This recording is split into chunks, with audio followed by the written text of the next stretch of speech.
All right. Let's. Well, before we do that, let us go ahead and. Oh shit, that scared me. I thought my computer. I thought my computer turned off a moment. I was like, "Bitch, I plugged it in. You should not be turning off." Anyway, my slow ass is finally live, so let me just get this over with and post this in the Discord.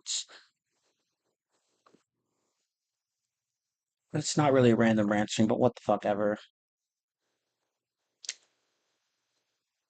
All right, okay. You just mute this server for a moment. um,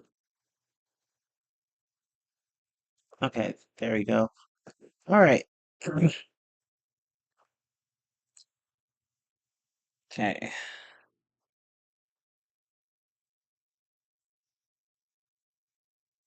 just take that out.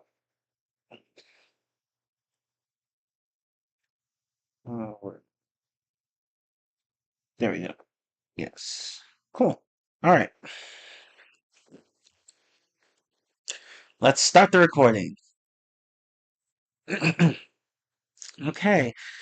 Oh, oh my God. Hang on. I'm out of frame. It's gonna annoy me throughout the whole video if I don't. Sorry, I didn't even realize it before. There we go. Awesome. All right. Okay. Hi everyone. I'm Chiller15 and welcome to my rant stream. Another one of my rant streams where I just talk about anything I want. You know, like a rant stream. I rant about anything, I talk about anything. Talk to you guys. We do whatever. We shade people, we shade video games, we shade companies like Nintendo. I have a lot of shade to throw at Nintendo. This for this rant stream, but anyway, yeah, a lot has happened over the past few weeks. But before we talk about that, yes, hi everyone in the chat. TM Fuentes, Poisonous Maple, Kind Gamer Patrick, Elijah Lar, Tin Man, my main man, and anyone else who is going to join. Hey.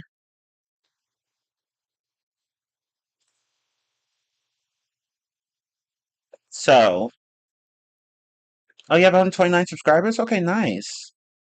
How to buy the Black Eyed Peas experience on Wii? I mean, you can find that really very easily on eBay, or you could just go to a retro game store or whatever. Like the one I go to is called Vintage Stock, and they actually had the Black Eyed Peas Wii game there.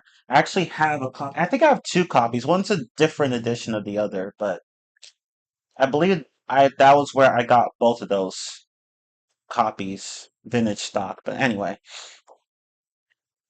welcome back. Thank you guys. Thank you. You have 2.82K subscribers. Okay, nice, nice, nice, nice. Yeah, I'm glad I did this today, actually. I'm glad I actually didn't stream this a few days ago because then I would have missed the big Nintendo Direct thing, which I never really watch, but I didn't even watch this one. But yeah, quite a number of games have been announced. And and for once I'm actually a bit excited for some of these games. So, yeah. Oh, you saw an early screen disclosure day yesterday? Oh, okay, cool, cool. So, cool. Tuesday's perfect then to do this. Um, Cage 4, baby. Yes, we're gonna talk about Cage 4, and there are a number of other games, but yeah, let's get into the rant stream. Oh, yeah, that's right. You did put a review on it through Discord. Yes, I saw. But okay, so before we do that, before we jump into the ranching, I just want to talk about a few new movies I watched. And no, Michael Jackson isn't the Michael Jackson movie is not a part of them, unfortunately. I'm sorry, I could have watched it by now, but I've just been feeling so tired lately, and I just can't be bothered to. I just couldn't be bothered to go to the movies to see that one movie. But I will see it. Um, I'll probably see it this Thursday if I'm going to be honest. Thursday would be perfect for a perfect day for me to go and watch it, but I just did not feel like watching it um earlier, so. But I did watch two other movies, Breadwinner and I think it's The Breadwinner, right? Sorry, it should be The Breadwinner, I think. Anyway, The Breadwinner and the Amazing Digital Circus: The Last Act. So, I like both of these movies. I won't go into spoiler territory, of course, because I know some people. Well, I can't speak about the first movie, but um, in this regard, but I know some people don't want to be spoiled for this for the second movie because they haven't watched the final episode of The Amazing Digital Circus. But yes, I went to the theaters with my cousin and her boyfriend and one of my cousin's friends, and we saw the final episode of The Amazing Digital Circus on the very first day, June 4th. And we had bought tickets for this event a few months ago. I don't remember exactly when, but yeah, we had bought them long before. So now we were just going to go into the movie theaters, and we went into the movie theaters and then just watched the movie, and it was great.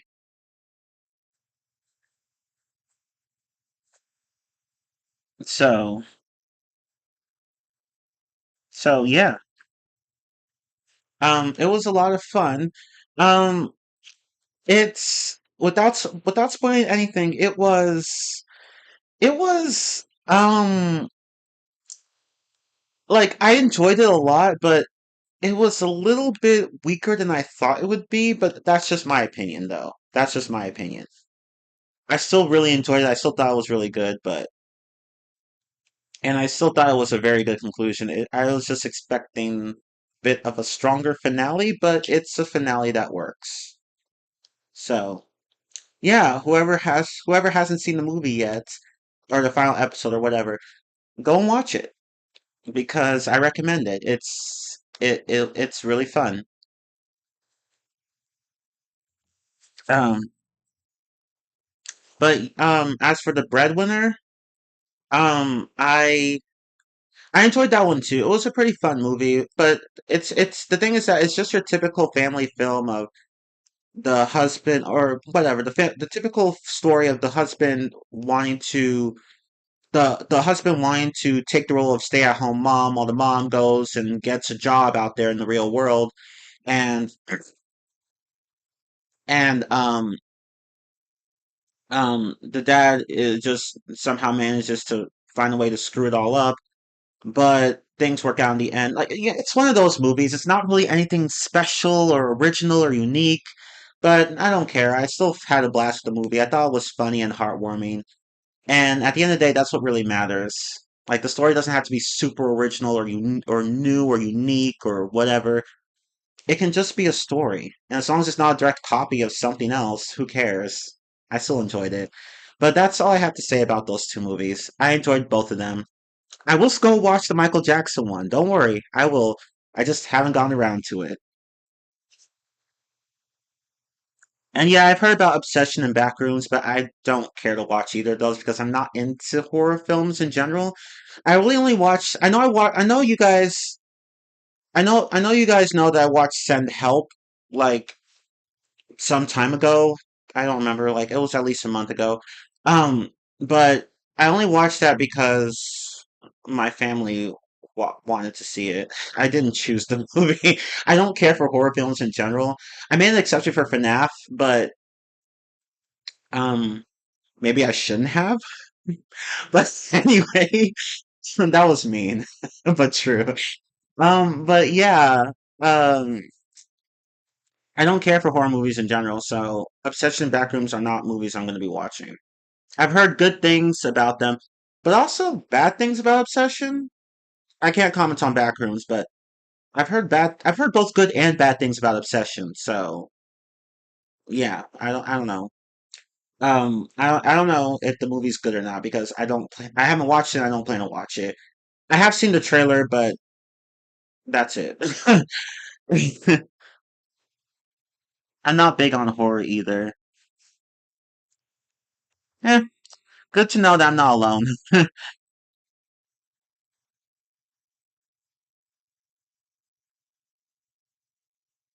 Yeah, exactly. As long as it's a good story, it's all that matters. Oh, you would highly recommend Obsession? Okay, cool.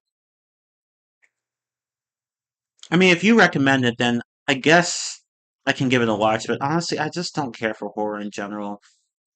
It's not due to fear or anything like that. I just don't care about the genre. Don't.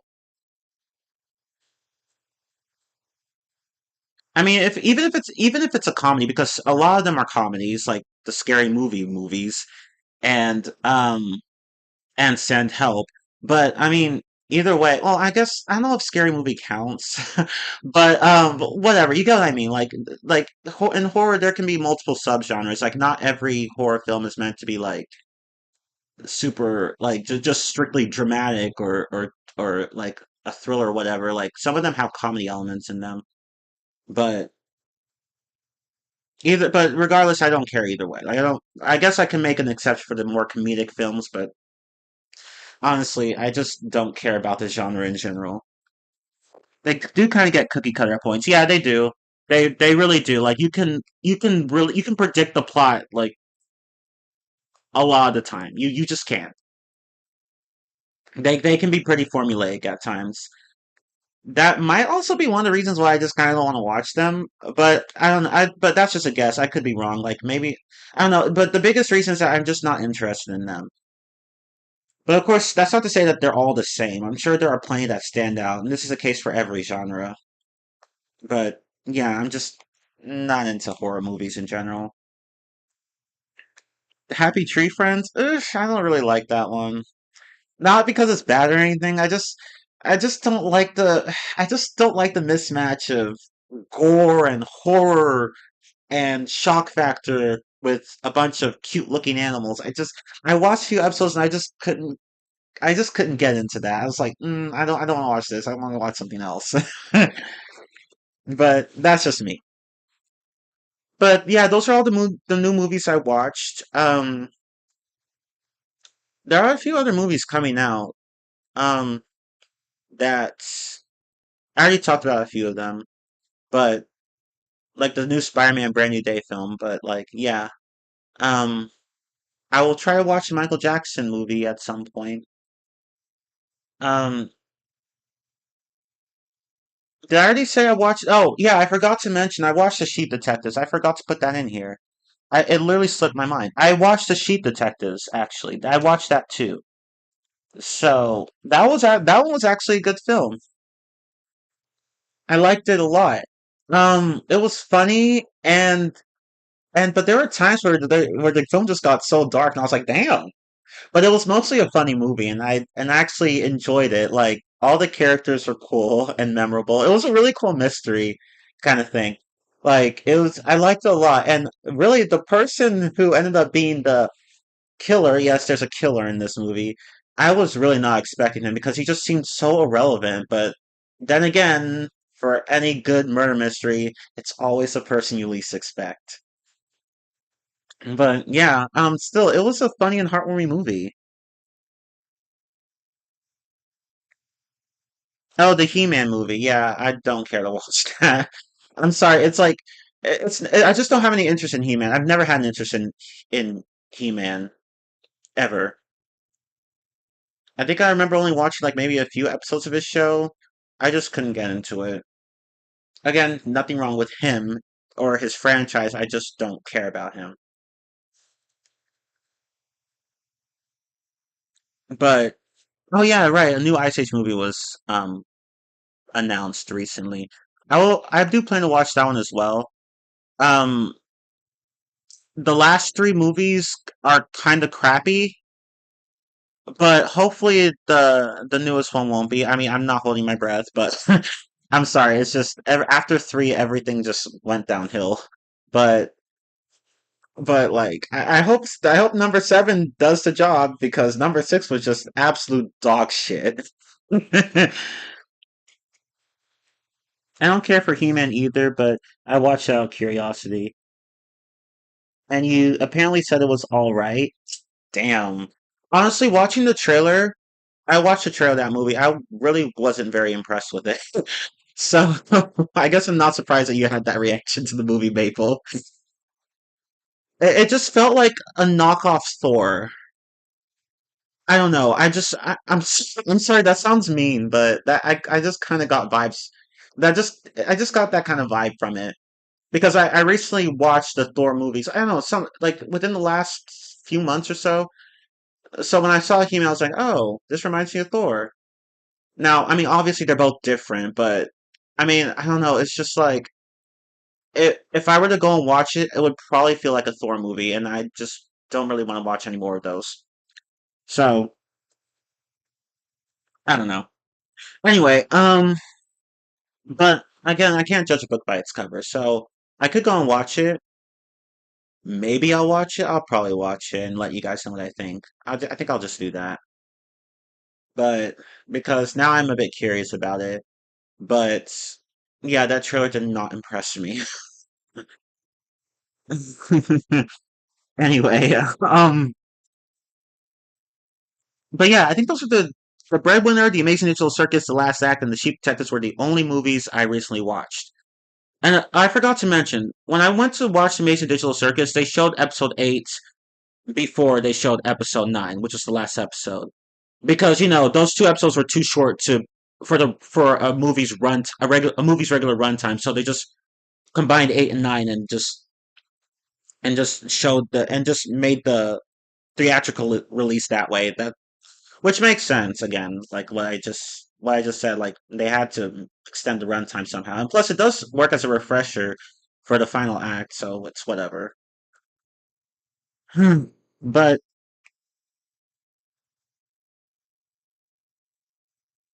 so that's what you thought about Disclosure Day, where the last 25 minutes may affect what you think about the whole movie. Probably, I feel like it's going to be another Hopper situation where it's like the movie has a questionable start, and then like towards the end it's like, oh, okay, work, but so maybe Disclosure Day is something like that. I don't know, but we'll see. But hey, Blue, what's up? Cage 4 will probably be another Me and Cheese series. Yeah, probably. Because I say probably because like we have to wait for a release date, of course. But I mean, I did watch the trailer. I should really get around to talking about the game, shouldn't I? But I will talk about Kingdom Hearts 4 in a bit. But yeah, I did see the trailer. I think it was either yesterday or today. I think it was yesterday. But I did see the trailer, and the game does look. I mean, it is early gameplay footage, but the game does look good. I was glued to the screen in the final 25 minutes of Disclosure Day, but if you are not, then you will probably not like the movie. Oh, okay. Okay, cool.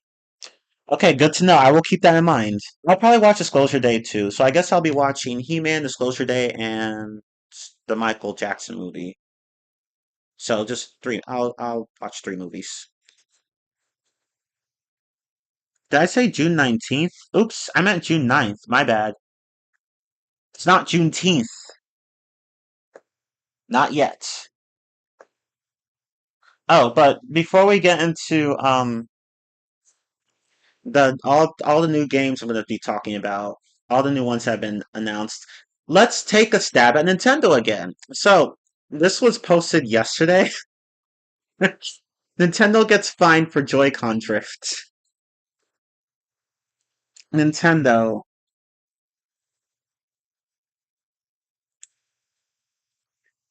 I'm gonna pretend that I have a Loki meme here. You had one job, Nintendo, just the one, and I just so what this means, okay, so someone asked in the chat, what does Fran slap Nintendo mean? Okay, so they slapped them with a fine. Like they gave them a fine to pay. That's what it means. So like when someone slaps you with a fine, it means that you have to pay a fine.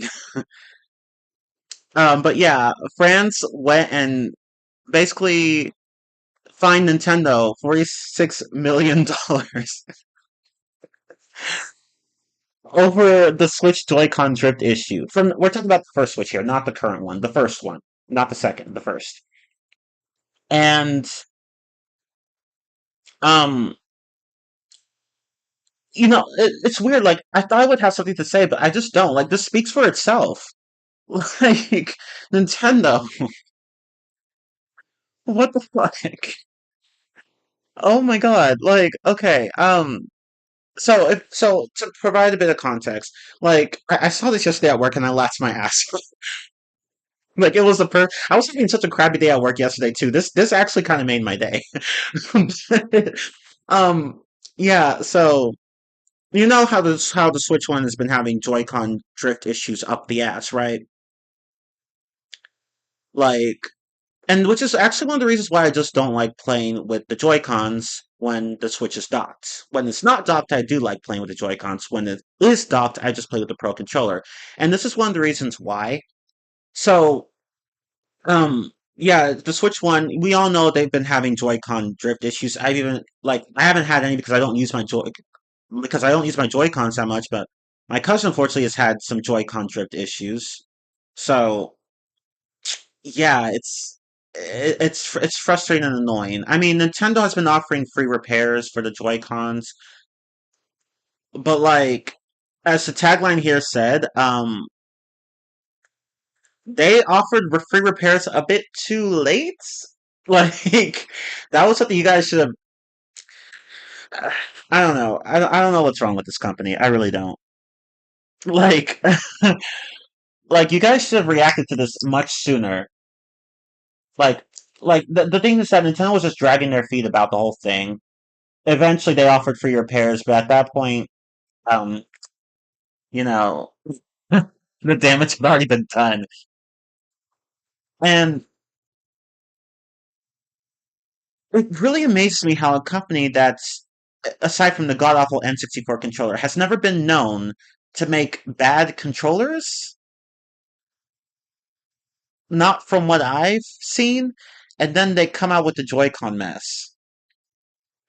And I mean, thankfully, the Switch 2 hasn't had a lot of reports about Joy-Con drift. A few people have reported, relatively few people have reported Joy-Con issues, but most people have not.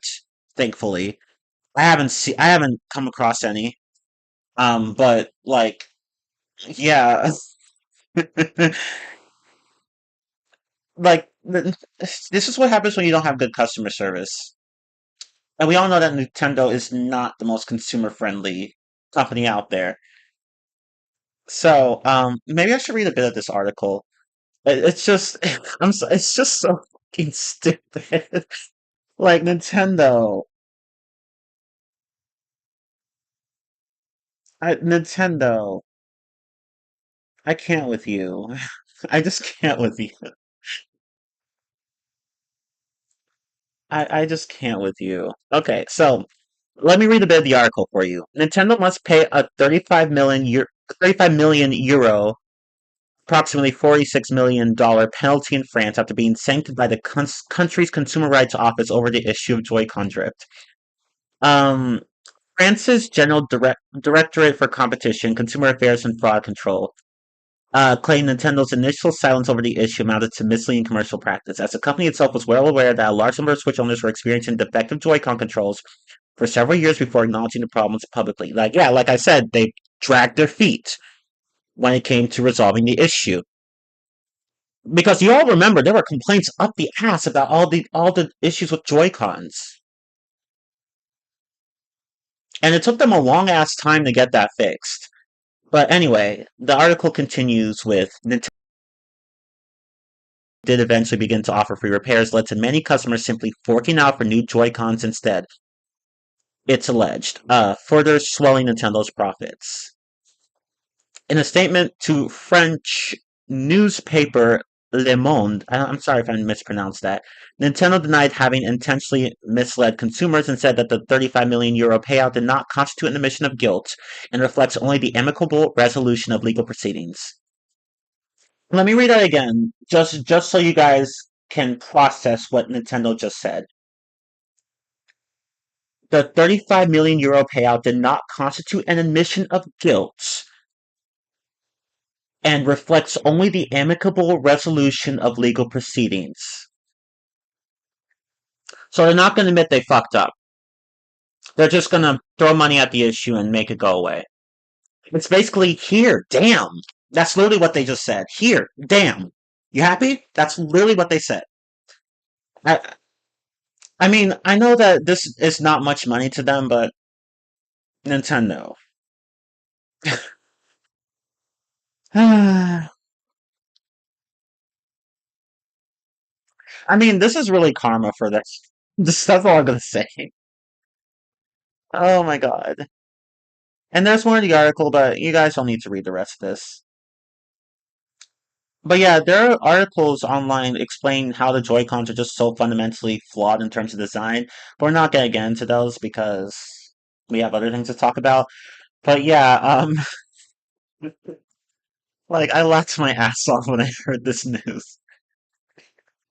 If Nintendo had reacted more quickly to the issue of Joy-Con drift, then this likely wouldn't have happened. I don't think it would have happened. But but yeah, y'all took too long. Like people were literally screaming at you for years. But it is what it is. I'm sorry, it's just so funny. Like, oh my god. Like, see, Maple's just losing in the chat. Like, we're all losing. It's just, damn. I'm sorry. I should be moving this. Can't stop talking. Oh my god. Hmm. Mm, damn. I'm just dying of laughter. See, you reap what you sow. That's what I'm gonna say. I mean, I'm not. Here's the thing, though. I'm not mad at them for having Joy-Con drift issues. I mean, I'm a bit annoyed with them and disappointed with them for not doing more quality testing. But, like, people would have forgiven them if they had just reacted sooner. So it's it's just the most here damn thing you could ever do. Here, take the money and go.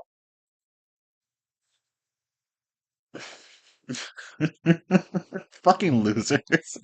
Anyway, okay, but let's talk. let's Okay, let me calm down. Okay, I'm chill. I'm chill. Okay, so yeah, I will remember.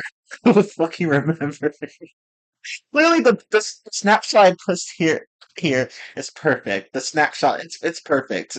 Just perfect. Just look at that tagline in the title. Perfect. But anyway, Nintendo. See what happens when you don't put your customers first. When you mistreat your customers, this is what happens.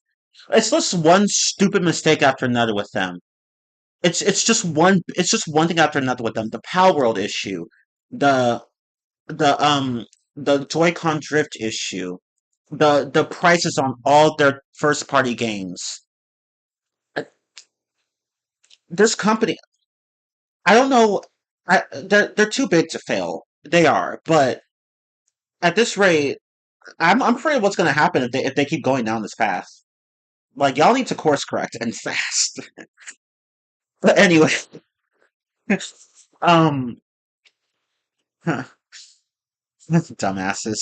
But, so yeah, recently a new Tomb Raider game was announced. Tomb Raider Legacy of Atlantis. I said Legacy of Atlantis. And yeah, it's looking to be a great game. Um, it's going back to the first game's roots, but just putting a twist on things. And it looks like it looks cool. Like I saw the trailer. It looks like a cool game. I am kind of excited for it. Um, I don't know. I think it's gonna you can actually pre-order it now. It's available for pre-order. I don't remember what the release date was. Here, let me look.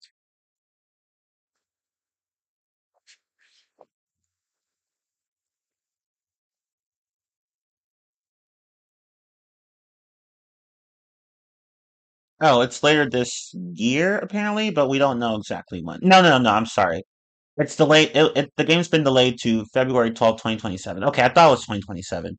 It was originally 2026, but they needed to delay the game, which is fine. I don't care. I'd rather have a delayed game that actually works than a game that's released on time or even rushed that doesn't fucking work.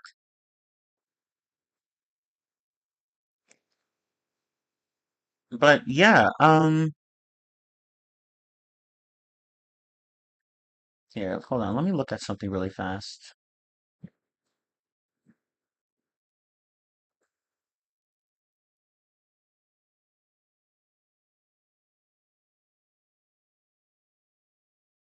So apparently, like, yeah, like it's meant to be a different take on the first Tomb Raider game. You know, where Lara hunts um the an artif she hunts down an artifact called the Skion that um Miss Jacqueline Natla, I think that's her name in this one.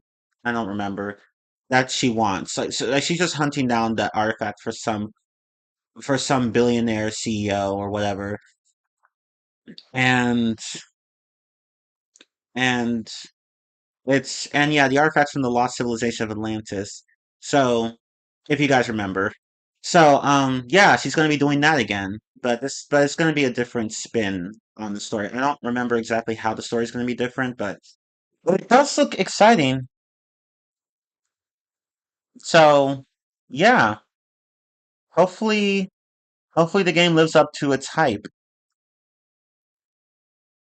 Oh yeah, Lara does have a new voice actress. Yes. That's right. I saw that here. Yeah, Alex Wilton Reagan. But anyway, is the stream buffering?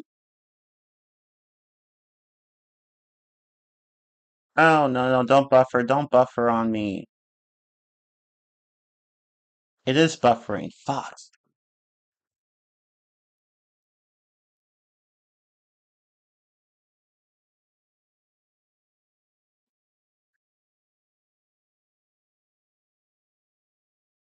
But yeah, Lara does look stunning as hell.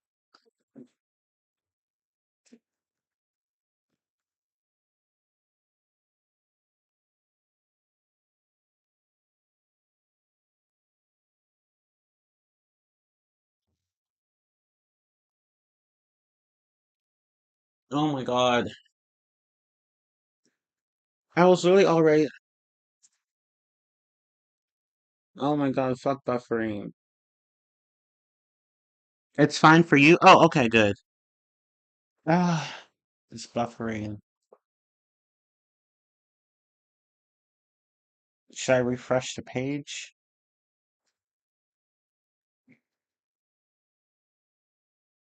It should be fine now. Okay. It's still saying. Oh, it's fine now. Yeah, you're right. It's fine now. It's fine now. Okay. Okay, good. I was about to freak out because I was like, no, no, please don't do this to me. Today is literally the perfect day to do this. Don't do this to me. Don't do this to me like you did during my Switch 2 unboxing stream. I'm still pissed about that, by the way. Um, at least I uploaded the recording, but still. But yeah, new Tomb Raider game. I'm excited for it. Not super excited, but excited nonetheless. All right. Now, Lara Croft must be everyone's video game crush. Well, not everyone, because I mean, I get what you mean. You're not wrong, but like there are other ones as well, which I'm sure you know, like Tifa Lockhart,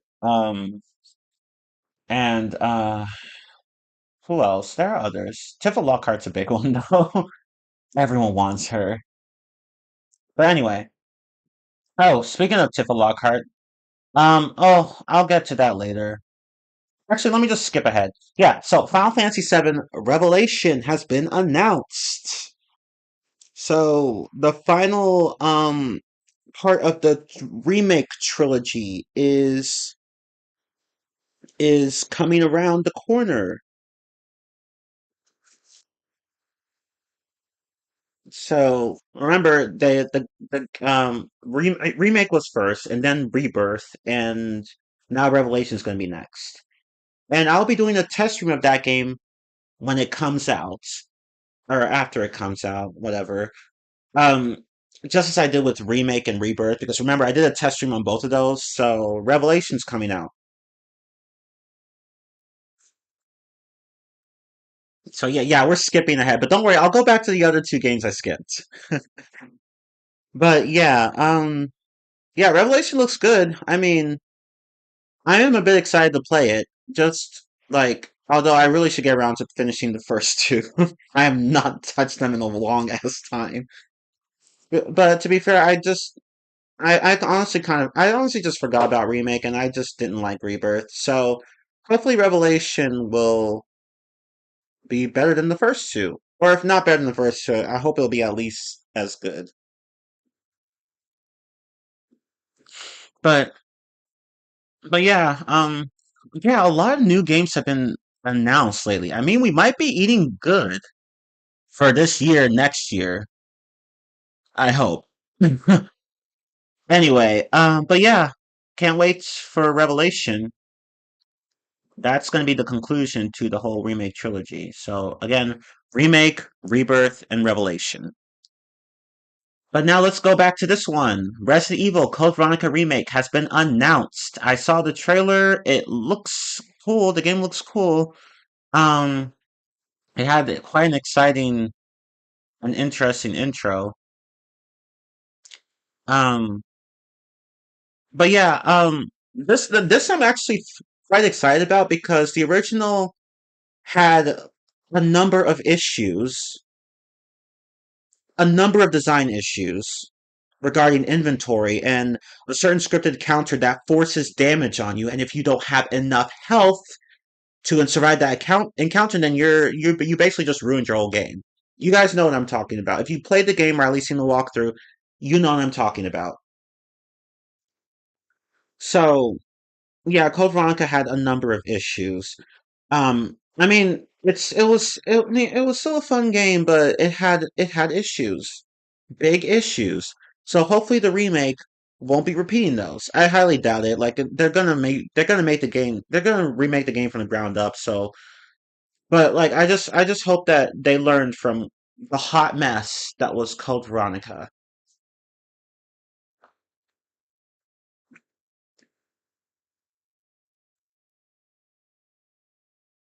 And our girl Claire Redfield is back. Yep, she's back. She is back. And of course, a certain other person is going to be back too, if you guys know who I'm talking about. Steve. But anyway, I wonder how they're going to handle him in this game. Hopefully he'll, I mean, people, he's had quite an interesting portrayal in the original game. So and I mean that in both good and bad ways, but, um, I'm more curious as to see how I'm curious as to how they'll like handle him in this game. Oh, and of course, Chris is going to show up too because he showed up in Code Veronica. But anyway, I think I'll prefer the remake. I feel like everyone's going to feel that way. You know, I just feel like the remake's going to be better. There's no way it could be worse than the original. I just refuse to believe that. Capcom would never do that to us. But anyway, but yeah, Resident Evil Code Veronica. I am looking forward to that because I haven't actually played the first. I have the game. I just actually haven't played it for myself. I only saw a playthrough of it once, and I was like, yeah, I don't want to play this. I'd rather just watch it because like it had a number of design issues that I just did not want to deal with. So I'm curious as to how the remake will handle things. But yeah, looking forward to that. And of course, the Wolverine game has been recently announced. Yes, Marvel. We've known about this for a while, of course, but now we've actually seen some gameplay footage for the first time. They recently released a trailer, and oh my god, that trailer was just awesome. Like oh my god, Insomniac, like damn, you guys literally just went all out. Like oh my god, like Wolverine is literally the embodiment of these hands are rated E for everyone. Like Batman, you know? So in that trailer, he's literally just going around and slicing up all these men and women and just shredding them with all his claws and just being badass and looking cool while doing it. And I was like, oh shit.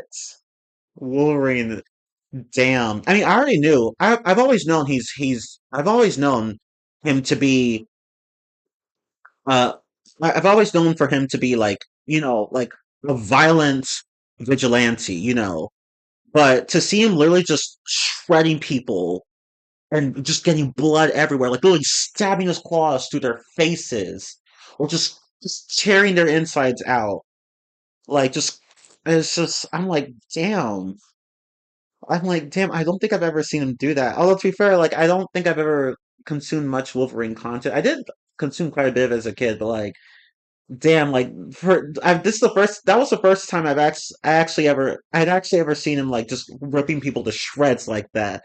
Like, damn, I'm afraid to even read his comics now because holy shit. But of course, I'd read them anyway. I'm still gonna play the game. I'm not like disgusted by all the gore and shit. It's just, I was just a bit shocked because, like, like looking at Insomniac, like making something like this from going from Spider-Man to this, it's just like, it feels almost like whiplash. Like, damn.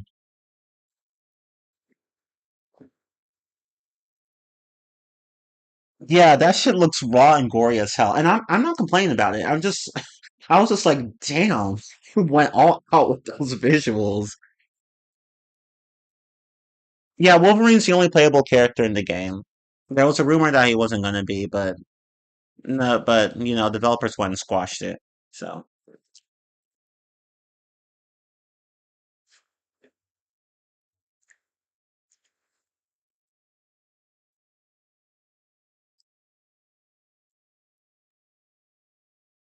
but the leak showed that John Gray was going. Did I pronounce your name correctly? John Gray was going to be playable as well. Yeah, so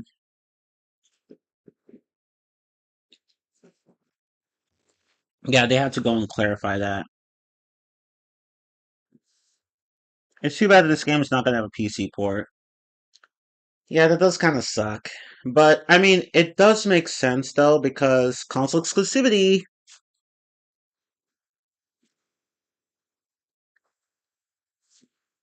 I guess the leaks really did change it. I guess so.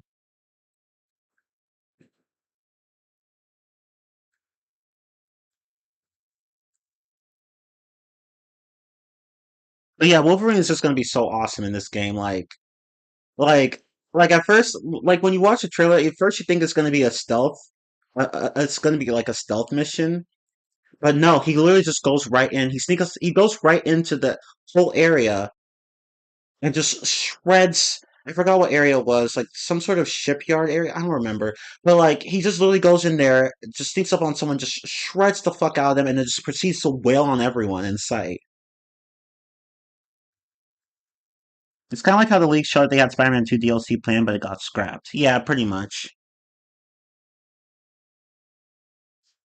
Yeah, and to this day, we still don't have any DLC for Spider-Man 2. So, and we're not really going to get any. We're just not. But I'm not complaining, though. Because honestly,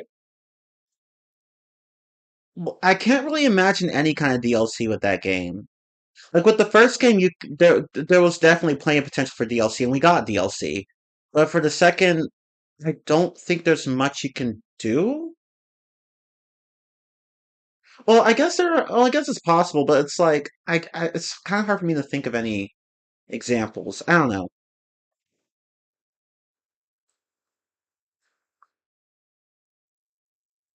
Yeah, they can save the other X-Men characters for a future game. So, yeah, I think this game would benefit more from Wolverine just being the only playable character, so that they can kind of avoid the whole situation that the first Spider-Man game for the PS4 um had. So, I guess Insomniac doesn't want to repeat that mistake, and well, I wouldn't call it a mistake. Just it's more controversy than a mistake.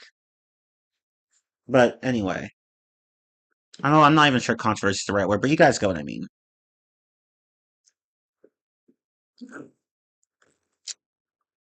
But yeah, Wolverine was just so cool in that trailer. And again, I think I said this in a live stream before, sometime in the past, but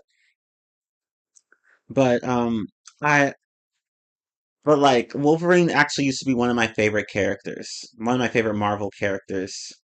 I think it was he my first favorite Marvel character? I don't remember, but I do remember. No, actually, I don't think it was him. It, I don't remember honestly, but I believe it was the Fantastic Four that I got into first, and then the X-Men, and then the Avengers, I think, and then Spider-Man. Something like that. I don't remember. But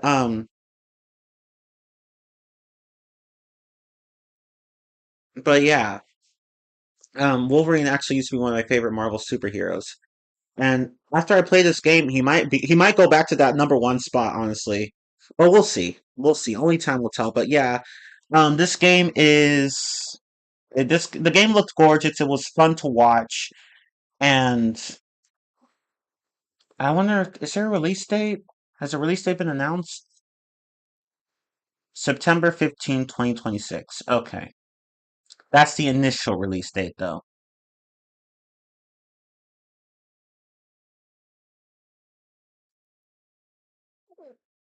Oh, hey, Shio T 8303. Hey, what's up? I haven't seen you in a while. Remember it said there were DLC packs for Beetle, Carnage, and the Spider-Verse. Oh, well, Carnage, yeah, that makes sense. You could do more with Carnage, technically. And I guess the Wraith as well, but anyone else, I can't really think of anyone else you could do DLC with. And the Spider-Verse, oh, I'm glad they didn't do the Spider-Verse, because we don't need the Spider-Verse here.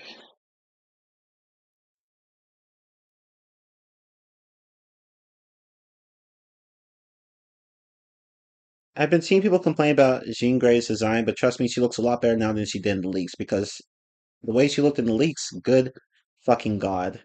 I'm afraid to go and look, so I'm not gonna look. But anyway,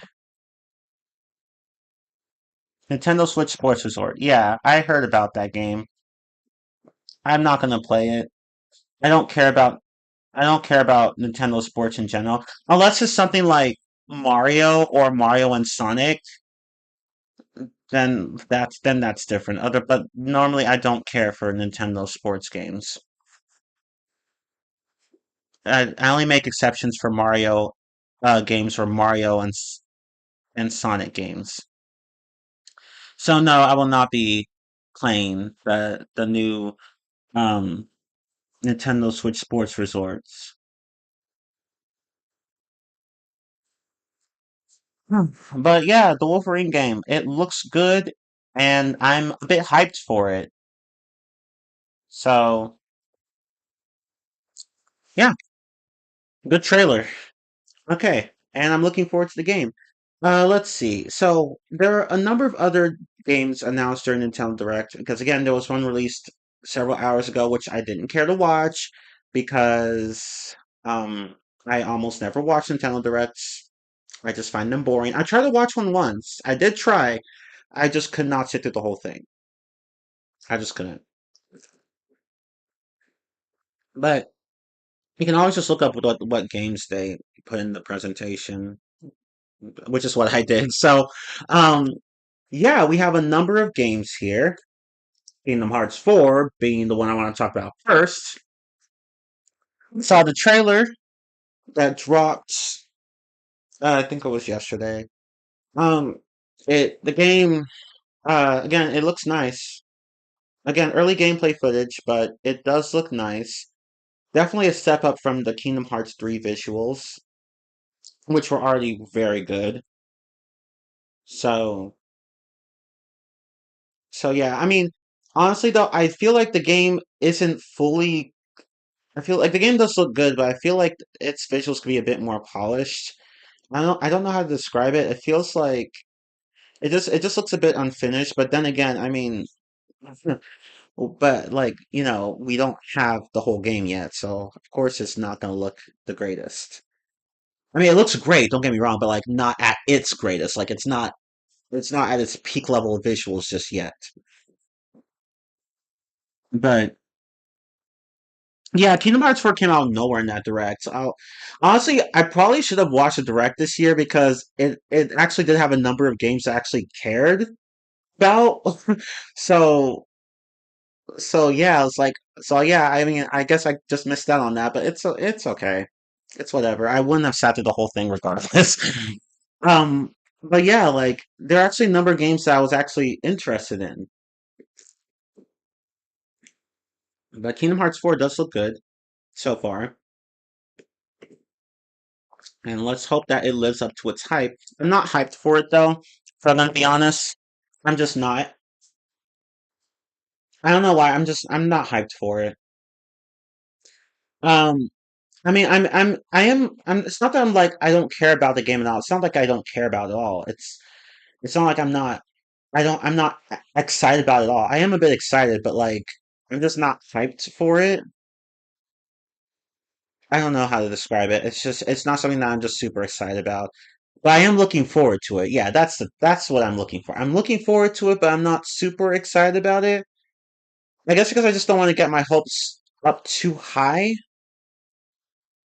I just don't, especially considering how disappointing Kingdom Hearts 3 was. I mean, it was still a good game. It was still a great game. It just could have been a bit better. So I'm trying not to keep my hopes up too high for this one because I did for Kingdom Hearts 3 and yeah. But hey, I mean, Square, hopefully you surprise me.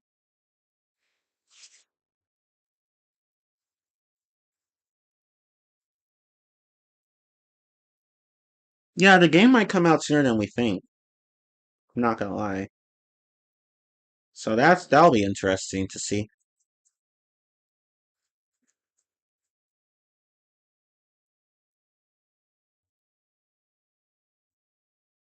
Oh, James Woods said that? Oh wow, okay, okay. So I guess we'll be getting a great game then. But again, I don't want to get my hopes up too high. We'll wait and see. And of course, there's a new Star Fox game, which I don't care about because I don't care about Star Fox in general. I mean, I have a few of the games, but I'm not like super into the series, if that makes sense. I'm just not super into it. But yeah, there's been a new game. I mean, a new game has been announced, and it's it's meant to be a remake of the original Star Fox 64 game, which I did play once on the emulator, but then and I did remember having a bit of fun with it, but I got bored of it pretty quickly.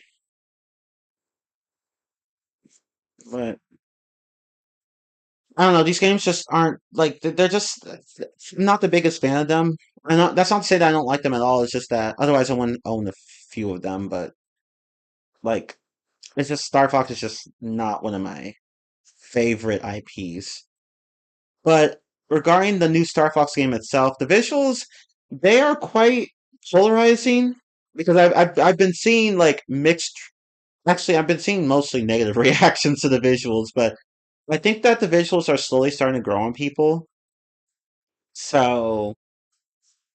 So yeah, and honestly, yeah, like at first visuals threw me for a loop. I just didn't like them, but now I think they're actually not that bad. Like it's just like one of those situations where you just have to get used to like seeing the visuals before you can just start to calm down and appreciate them. But sometimes that's not the case. Like there are just visuals that are just plain bad and you should fix them. Like the Sonic movie, for example. Oh my god, we all know about that mess. But yeah. Oh hey Anbu, what's up? Hey, I've not talked to you in a while. How have you been? I guess Nintendo is hoping to round the hype train of Fox will Cloud after the Mario Galaxy movie. That's what I'm thinking. It's like, okay, let's put him in this movie that's gonna be really popular, and then that will like increase the value of his brand. Or well, I don't think that's the best way to put it because his brand already has high value. But like, it's just a way of getting people excited for his upcoming game. Really, it's like, okay, put him in this Mario movie, and that'll make people excited to play his game more. Does that strategy work? It can, but um, I don't think it's working as well as Nintendo um was hoping it would work. I don't know. That's just what I've seen, but I could be wrong. Anyway, Of course, the Super Mario Galaxy movie was gonna make $1 billion. Of course it was, because it's Nintendo and Mario, one of the most beloved IPs. So yeah, I'm not surprised that the movie made $1 billion. Oh, you've been all right, good. Yeah, just not much. We blasted Nintendo for that lawsuit that they had that was announced yesterday, where France slapped their asses with a $46 million fine over Switch Joy-Con drift because, oops, they fucked up. And they didn't respond to the issue until it was pretty much too late. Oops. As a tagline here indicates, so oops. And I also announced a bunch of games. I also talked about a bunch of new games that were announced. I mean, the Tomb Raider Legacy of Atlantis game, the Resident Evil Code Veronica remake, the Wolverine game, which I'm the most excited about, and Final Fantasy VII Revelation. I'm excited about all these, but the Wolverine game is the one I'm excited about the most. And of course, I'm back to this, where I cover a few other games um, that have been announced. But yeah, Star Fox, the new game does look. I mean, the visuals are growing on me, and the gameplay does look fun. So yeah, I think this one might actually be good.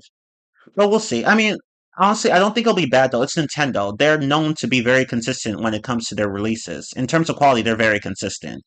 They are one of the top gaming companies of all time for a reason.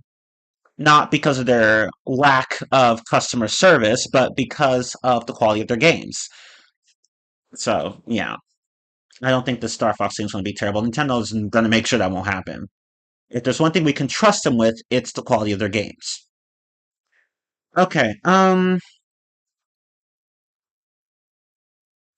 Minecraft. Okay, so yeah, that was also recently announced for the Switch too, which I would say is a good thing because I remember playing the original Minecraft version on the Switch. I mean, the original Switch version of Minecraft.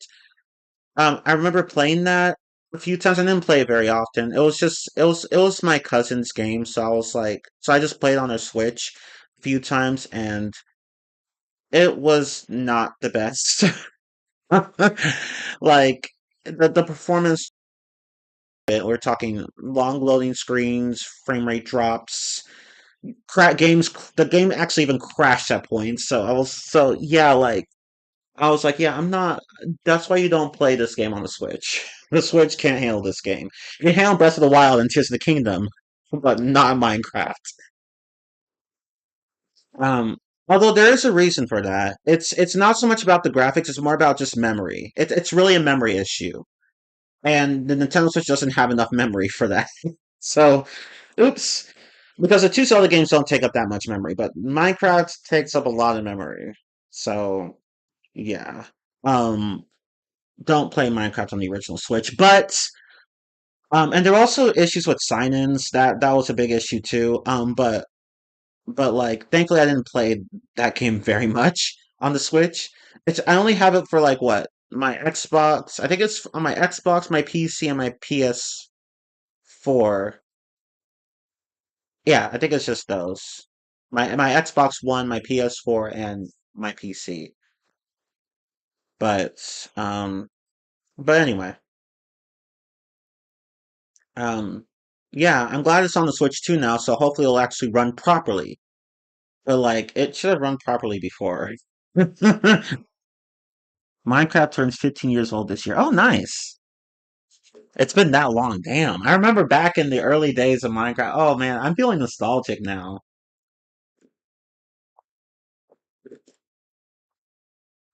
I think I should go back and play some Minecraft. I should definitely do that. I think I'll play some with my cousins next time. Next time I see them. I think I'll do that. Okay, Deltarune. Chapter 5 has been recently announced for Deltarune. It showed up in a Nintendo Direct, of course, otherwise it wouldn't be on this slide. So, yeah, Chapter 5 is coming out. I forgot what the release date was. Damn. I really should. Next time I'll put these into fucking presentation so I don't have to look them up. But, I think it was June 26th, June 24th. No, sorry, June 24th. It was June 24th. It's gonna launch simultaneously across all major platforms, including PC, Mac, PlayStation 4, PlayStation 5, Nintendo Switch, and Nintendo Switch 2. I don't know if Xbox is the Xbox Series is going to be a part of that, or Xbox One for that matter. But but yes, Deltarune Chapter 5 is going to be coming out soon, which is great. Though I honestly don't care that much. I'm sorry, but I'm just not very excited to play Deltarune anymore. I still haven't even touched Chapter 3 and 4. I played a bit of Chapter 3, like just a few minutes of it, where the characters meet this quiz show character and then agree to be on the quiz show after the guy introduces himself. I didn't make it past that point because I just didn't feel like playing the game anymore. It wasn't bad or anything. Like the game isn't bad. I just don't care about it anymore. Like my interest in it has just pretty much died out.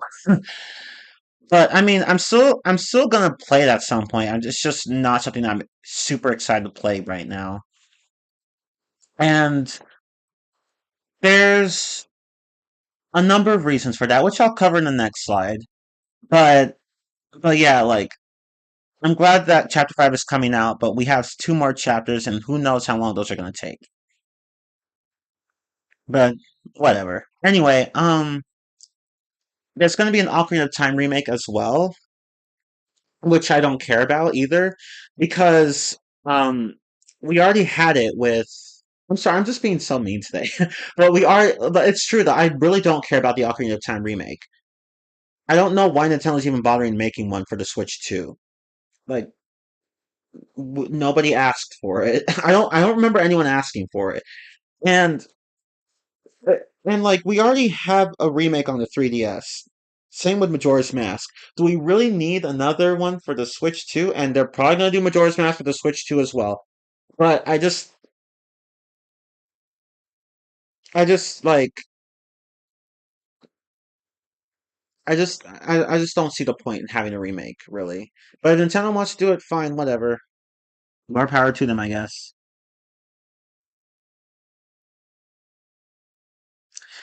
Um, Rhythm Heaven Groove. I'm looking forward to that game because I like the Rhythm Heaven series. I mean, I haven't played any other game besides Rhythm Heaven Fever for the Wii, but I do like the Rhythm Heaven series, so I am looking forward to Rhythm Heaven Groove that's going to be coming out on the Switch too. Or is it the Switch? Or is it both? I don't remember.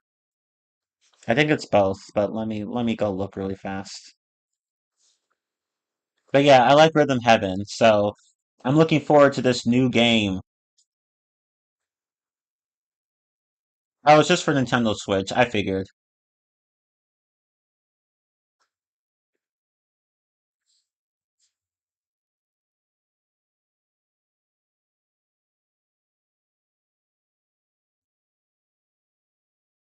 What the hell? Not being me more than just giving your opinion, in my opinion. Yeah, like yeah, I'm just giving my opinion. I just don't care. The Ocarina of Time remake. Um, but hey, I mean, who knows? Maybe the game will be amazing.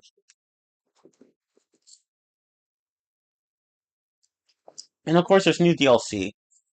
Um, for games like Donkey Kong Bonanza and Pokemon Pocopia, and there are more, but those are the two that stood out the most to me. So yeah, like Nintendo. This Nintendo Direct was actually, I mean, I didn't watch it, but it actually had an interesting lineup of games and content. It really did.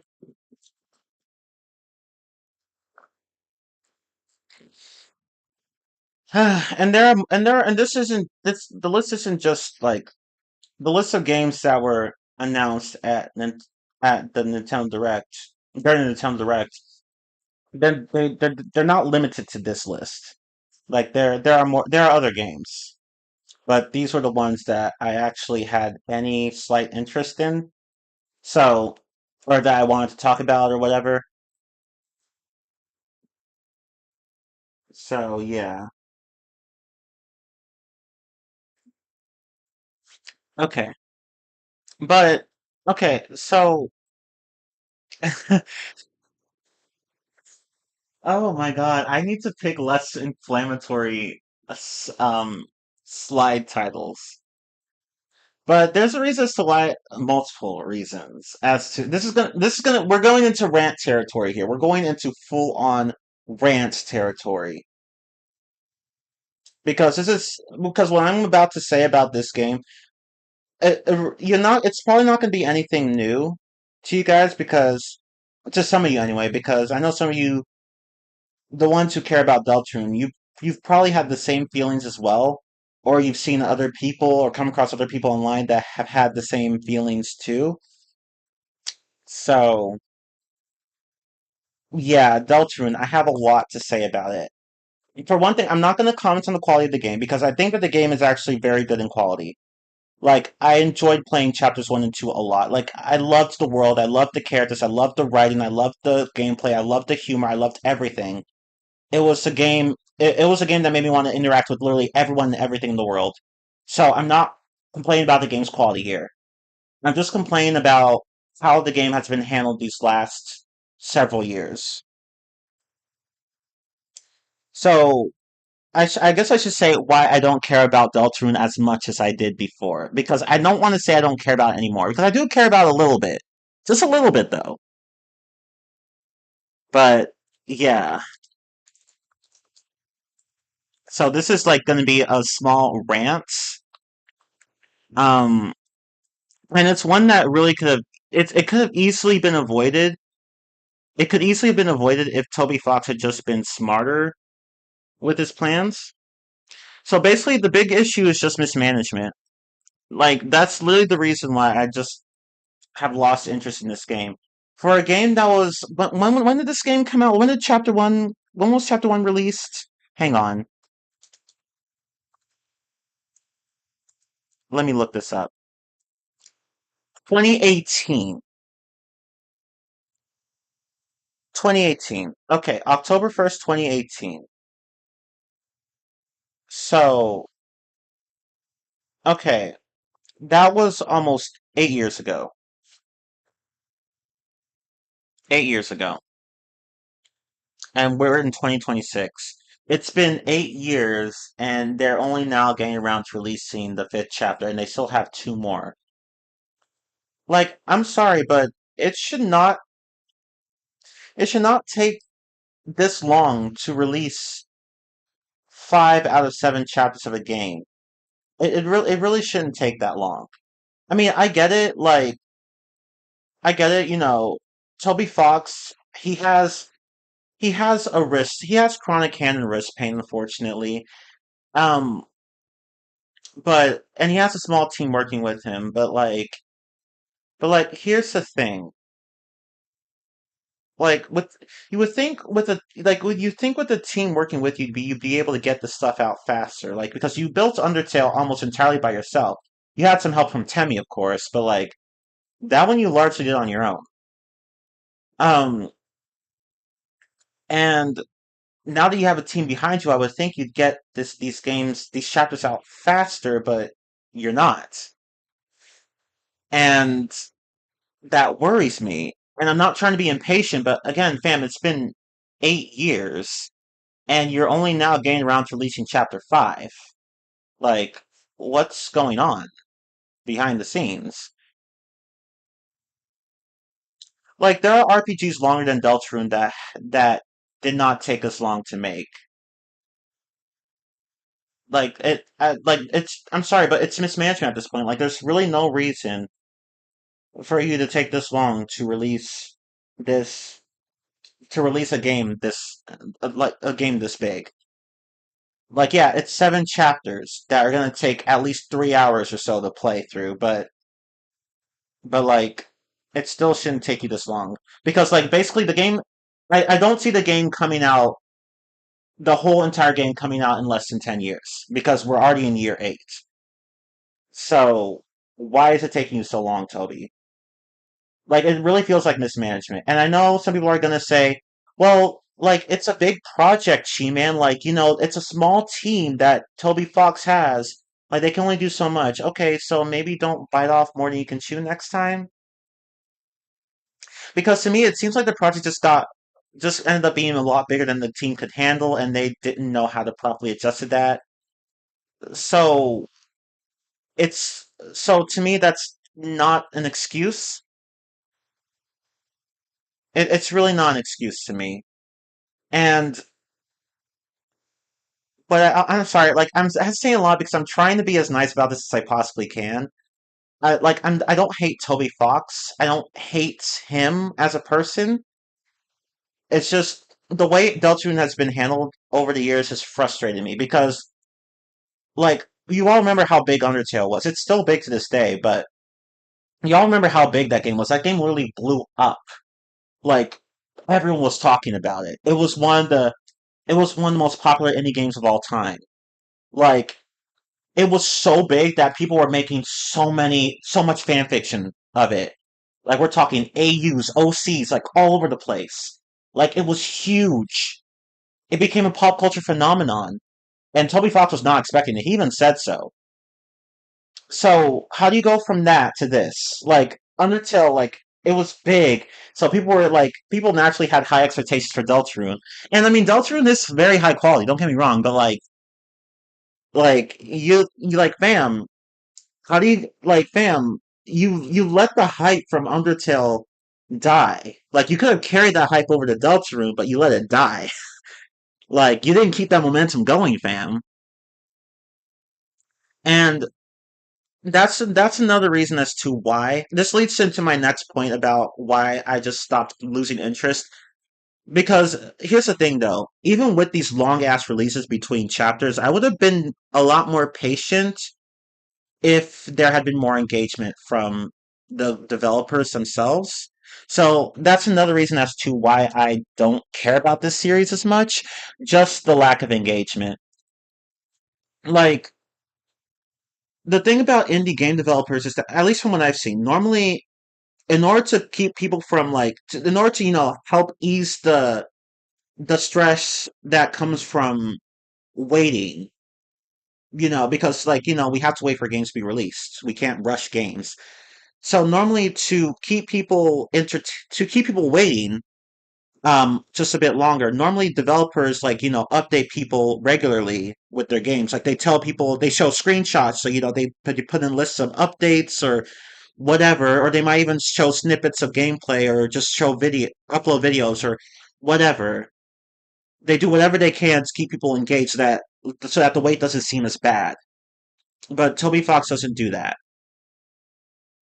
Like throughout these last several years, he has barely ever kept anyone engaged about Deltarune. Like not even on the actual game's website. Like barely any updates throughout the years.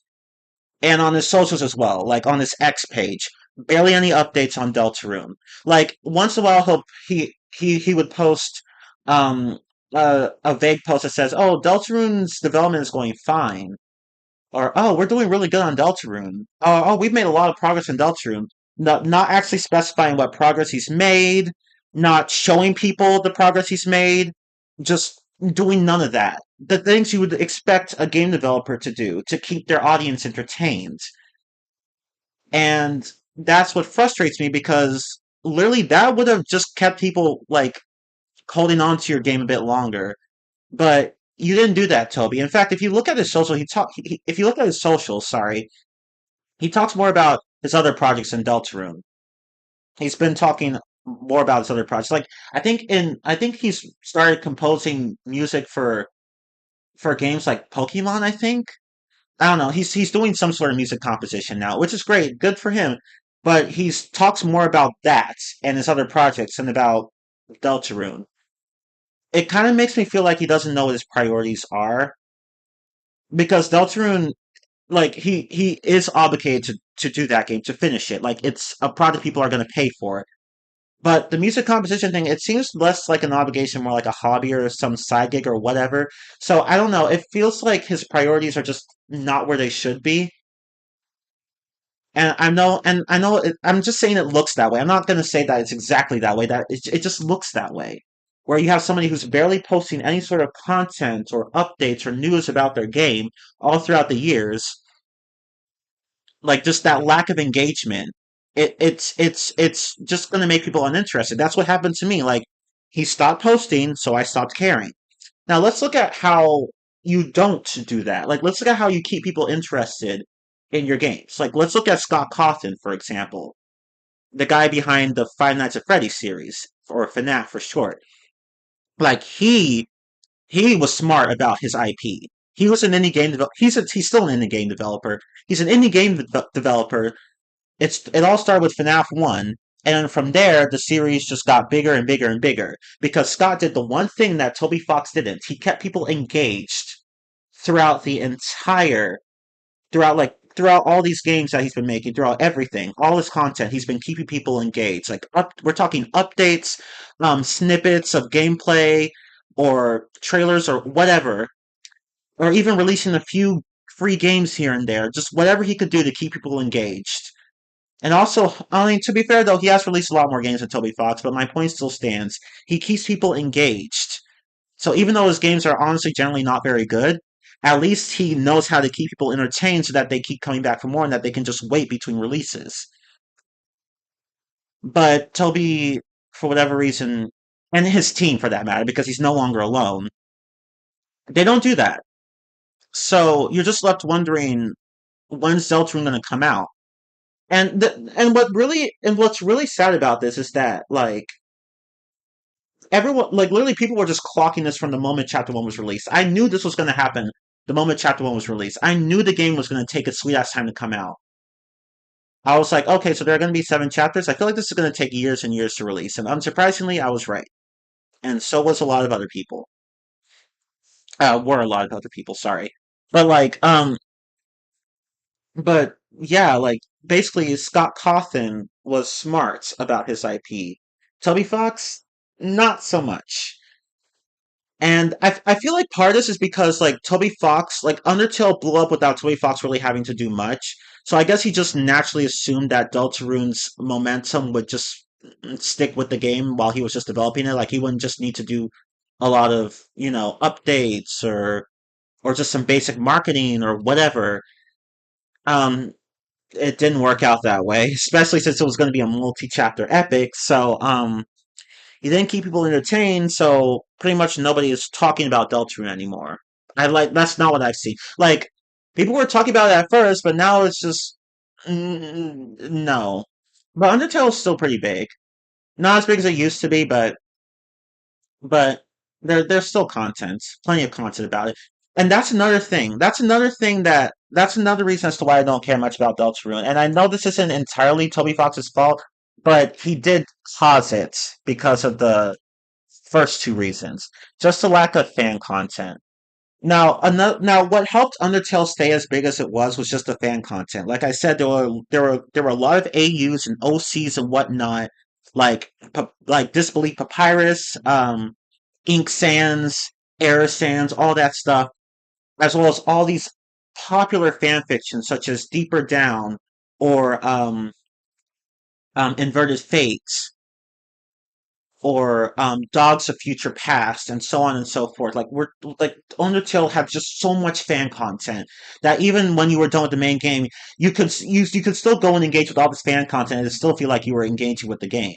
That really helped Undertale be as big as it was. Like just all of the fan content. But with Deltarune, there's almost none of it. Just almost none of it. We're talking almost entirely a big goose egg, like just a huge ass zero. Like there's really only one fan fiction that stands out to me, and it's called Paper Trail, which I think is a good. I think it's called Paper Trail. It's a pretty good it's a pretty good one. I actually like that one a lot, and it ended on such an ambiguous note, or a cliffhanger. I don't want to. Well, I don't think cliffhanger is the right word because the ending was definitely intended to be that way, but it just ended on on such a on such an interesting note. Like it was a very open ending, which I thought actually worked in the fan fiction's favor. So I thought it was like a very good, well written fan fiction, but it was the only one out there that I actually cared about. And I actually tried to look for other fan fiction, but I just couldn't find any worth my time. So I guess one could say I didn't look hard enough, but here's the thing: I shouldn't have to look that hard. like, like with Undertale, there's just no shortage of fan content, but with Deltarune, there is. So, like, because the fan content could help people stay interested in your game. But since you don't keep people interested, the fans are not going to be interested. And since the fans don't keep, and since the fans are interested, they don't make content that keeps other people, potential fans, interested. So, so yeah, like you can see that there's a big domino effect going here, where Toby Fox just did not manage this project very well, and in the end, it he suffered for it because literally no one's talking about it. I mean, yay, releases. Like we have chapter 3 and chapter 4 and now chapter 5, but um you didn't capitalize on the game's hype when you had the chance. As the old saying goes, you gotta strike while the iron's hot, Toby. And it also didn't help that, and honestly, I feel like this is I hope I don't get canceled for this, but then again I kinda don't care. I've been talking about this a lot. Sorry, it's just something that I just want to get off my chest for a while because I really want Deltarune to succeed, but the total mismanagement of it is just infuriating to me. And I know Toby Fox did not mean for any of this to happen, but he fucked up. And there was another way he fucked up. So I was just say another thing is the lack of Matt Pat. Now, as we all know, Matt Pat, aka the Game Theorist, or formerly the Game Theorist, because he's not doing that stuff anymore. Um, like he's of course, like as his name implies, he's a guy who makes theories about games. Whether or not these theories are true is a whole different matter. But he was a guy that made popular theories. He was very popular for his theories. And basically, if he and he was so popular that basically, if he ever made a theory video about your game, then you were going to get popular too. So like MatPat was actually good for any developers, any game developers. Um, Now he did have quite a number of interesting theories about Undertale, like the whole Sans' Nest thing, which Toby Fox was just straight up shut down. but um, but um, but either way, what he did get more attention to Undertale. So so having MatPat, excuse me, my throat. Sorry. Uh, uh, Sorry, my throat was just. I don't know what that was. But yeah, having MatPat focus on your game is definitely going to give you an increase in popularity. But unfortunately, Toby Fox went and did something pretty stupid from a PR perspective. In that, okay, so there was this whole controversy with MatPat and the creators of this indie game called Heartbound, which I don't give a fuck about because it's shit. But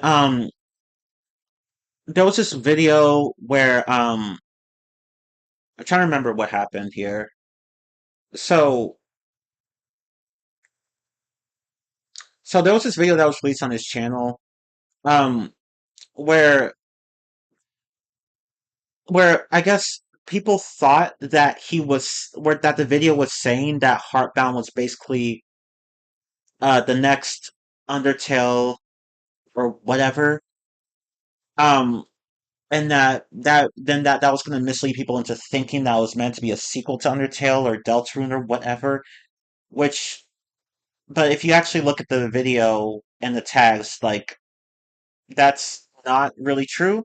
Like people misinterpreted that video and thought that that Heartbound was actually going to be a sequel to Undertale. No, they just meant that it was basically like Undertale's successor, not that it was actually a sequel to Undertale. Because people say, "Oh, X is the next Y" or whatever all the time, right? Like Ariana Grande is the next Mariah Carey or something like that. Like that. It's like that. So, but like apparently, like people misinterpreted him, and like he, and it also didn't help that he did get like the one developer's names wrong, which he corrected immediately. But like I guess like one of the developers just didn't like the way that video was made, but instead of talking to MatPat about it privately, he decided to just blast him on Twitter, which was so unprofessional. And then people got mad at MatPat for not linking to that Heartbound game he talked about in his video. Well, it wasn't him that made the video; it was someone else on his team. But people didn't like that he didn't link to the game, even though most Bless players don't do it, which didn't make any sense. And so MatPat responded by saying, "We just don't like linking to games that aren't free." And which I can understand because doing so can be technically be seen as a form of advertisement, which not everyone's going to be comfortable with. But then Toby Fox came in and then said, "Oh no, no, MatPat, you should link to every game you play," which makes no sense because most Let's players don't even do that. So basically, MatPat was blasted for doing something that 90% of people do, and Toby Fox and the other developer went and blasted MatPat in an unprofessional manner, and were basically just telling him that he should link to games no matter what, despite the fact that that's a courtesy, not a right. And unfortunately, MatPat got a lot of heat for it, which made him not want to touch anything Toby Fox ever made again. So that's why you see where I'm going with this, where he could have literally gone right to Deltarune and made a bunch of game theory videos there, but his spat with Toby Fox went and just put a stop to that. So Toby literally just shot himself in the foot by blasting MatPat over something so minor and not even an issue. And in the end, it came back to bite him in the ass. So yeah, compared to Scott Cawthon, who actually has a positive relationship with MatPat, Toby Fox went and just nuked that relationship. Because MatPat helped Scott Cawthon's games get pretty popular. I mean, they were already getting popular, but MatPat went and made that popularity go up. But since Toby went and did that to MatPat, I'm assuming that's why MatPat didn't want to cover Deltarune. He probably would have covered Deltarune if Toby Fox hadn't done what he did, but that happened, and so now Toby lost a potential person who could have kept the increase the who could have kept people interested in his games further. Someone who was going to help him keep that interest from the public, but that didn't happen. So yeah, you see, it's just one dumb mistake after another with Toby Fox, and it's just why I just don't care about Deltarune anymore. Not as much as I did before. So yeah, that's just something I wanted to talk about. It's just frustrating that a game that had this much hype ended up being squandered. That all that hype was just basically squandered because of mismanagement and just poor online choices from the developer. So it is what it is. Yeah, I talked a lot, but I really need to get all that off my chest because I really wanted Deltarune to succeed, but it didn't. Oh shit.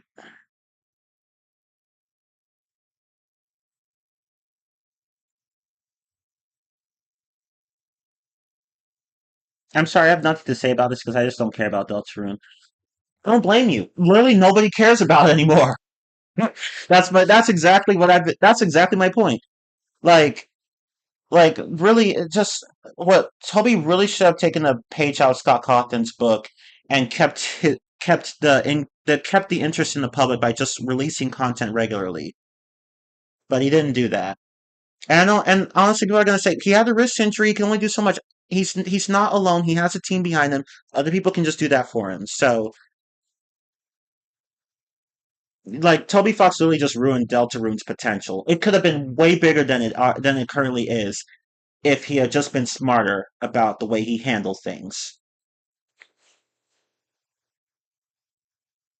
So yeah, that was a long rant. I'm sorry, but I'm sorry. It's just so frustrating because you have somebody who's just so talented and who had such a big game, and then the sequel to it is just underwhelming. Not in terms of quality, but just in terms of hype and just general public interest. Yeah, you're right. I did do a stream of Deltarune Chapter One. Like literally, it was part of my Switch One unboxing stream. If you guys remember, I unboxed my Switch One, the Fortnite edition Switch. Then I played a bit of Fortnite on it, as well as the first chapter of Deltarune. It was a two-part stream actually. I think I did the first part of Chapter One in the first part, and then the second part of Chapter Two in the second stream. But yeah,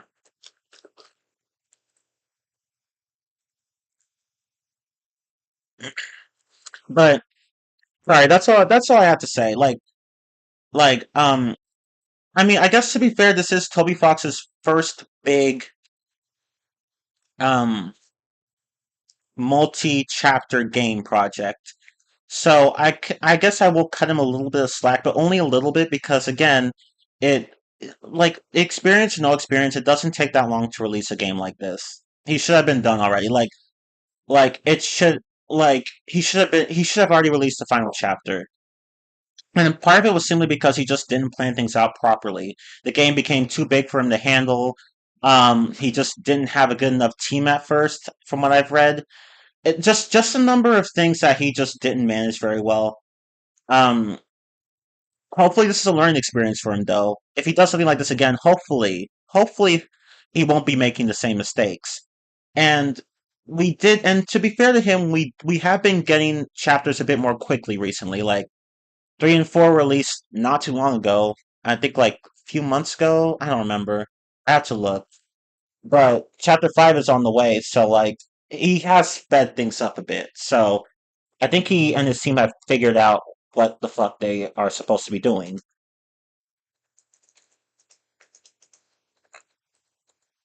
So yeah, it will Deltarune chapters 3 and 4 released last year. What am I talking about? I said a few months ago. No, it feels like a few months, but it was actually last year. It was actually last year on June 4th. So and June 5th. June 4th and June 5th. Wow, to think it's already been a year. But yeah, that's all I have left to say. I hope that's a learning experience for Toby. I really do. I'm sorry, I just need to get that off my chest because I'm just so frustrated that somebody had all these resources and all this time, but had no idea on how to use any of them. And a game that could have been way bigger than it is now had to suffer for it. It's just disappointing and frustrating, but them's the breaks. Okay, but that's I think that's it for um I can't think of any other topics to talk about right now, but right now this is the time this is the part we can just talk about anything. Anything, really. Um like I did last time.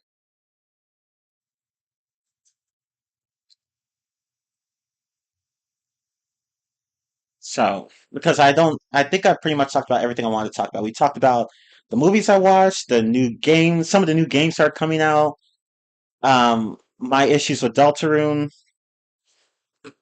and yeah, that's pretty much it for me. Oh yeah, and about that lawsuit Nintendo had. Stupid asses. But yeah, I think that's it.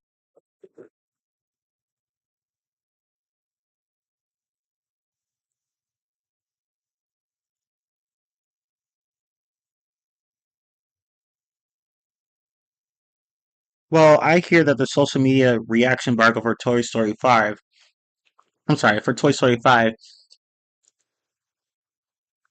is is gonna I assume it's gonna be in an hour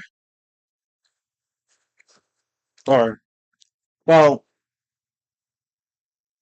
Well, shit. Which I didn't mention on Discord. That I actually watched a full audio reading of the Toy Story 5 novelization. Oh yeah, that's right, you did. That's right, you did. Yeah, you offered to share it with um the rest of us on the server, but I declined.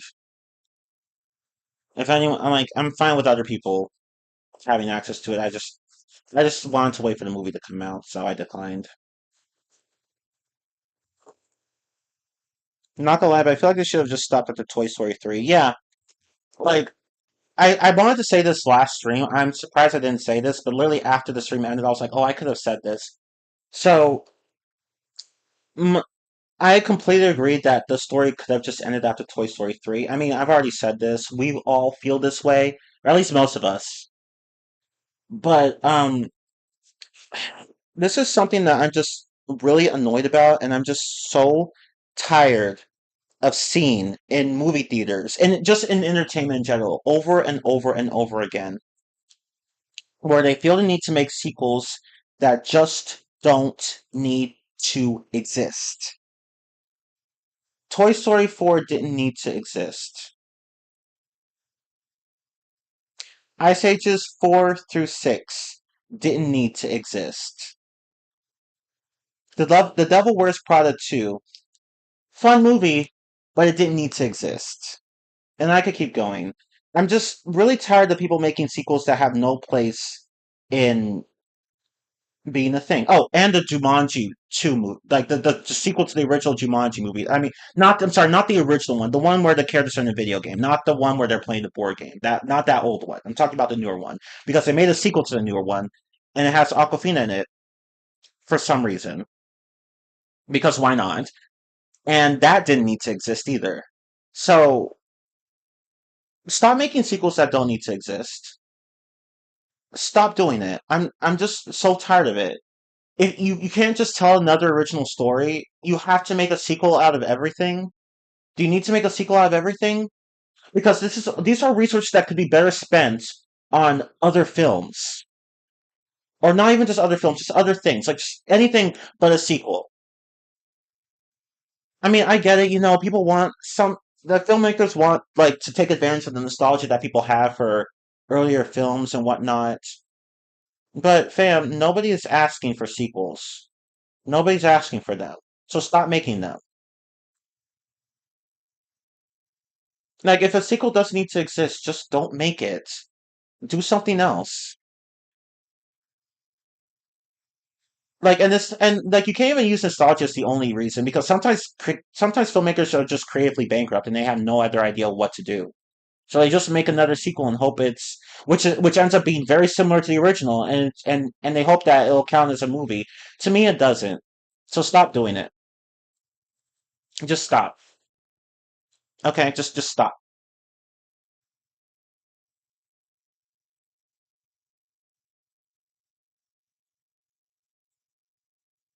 Everyone keeps saying Toy Story should have ended after number three, but these movies still keep making money. I know, and there's going to be a Toy Story 5 where the movie is going to be about toys, like electronics taking over kids' childhoods and toys becoming obsolete or what the fuck ever. And I don't care. I mean, I'm still going to watch the movie, of course, but like, I don't expect it to be. I mean, I don't think it's going to be bad, but I don't expect it to be great. But really, see, like, I don't even think the premise is that bad. I don't think the plot's idea is that bad. It's just that I don't it's just that I feel like if this had been done in an earlier Toy Story movie, it wouldn't feel as pointless. I don't know, like I feel like if they hadn't tried to like come up with a conclusion in Toy Story 3, then I'd be more receptive to a Toy Story 4 and a Toy Story 5. Like if you intend to end a franchise at a certain movie. Just end it at that movie. Just end it right there. I know it's not Pixar's fault. I know it's not Pixar's fault. We all know this. But I'm just getting tired of Disney trying to milk this series for all it's worth. Toy Story just literally just have it stop at three. You should have had it stop F3. But but whatever. It kind of feels like five should have been the first Toy Story movie since three. Right? Like because four just exactly because four just doesn't fucking matter. It does not matter. You could literally take it out and it would not change anything. It wouldn't. I just. This is another thing I'm really tired of seeing in sequels, where they realize, oh no, we closed out the series and now we can't make more movies. Okay, okay, let's hurry and try to scramble something up together. Like, kind of like, retcon what happened in the previous movie or try to find a way around it. So that way we can just go back and make more movies. I, I'm just so tired of that. Stop doing it. You are making these stories suffer. Stop. Just stop. I know I sound heated right now, but stop doing it.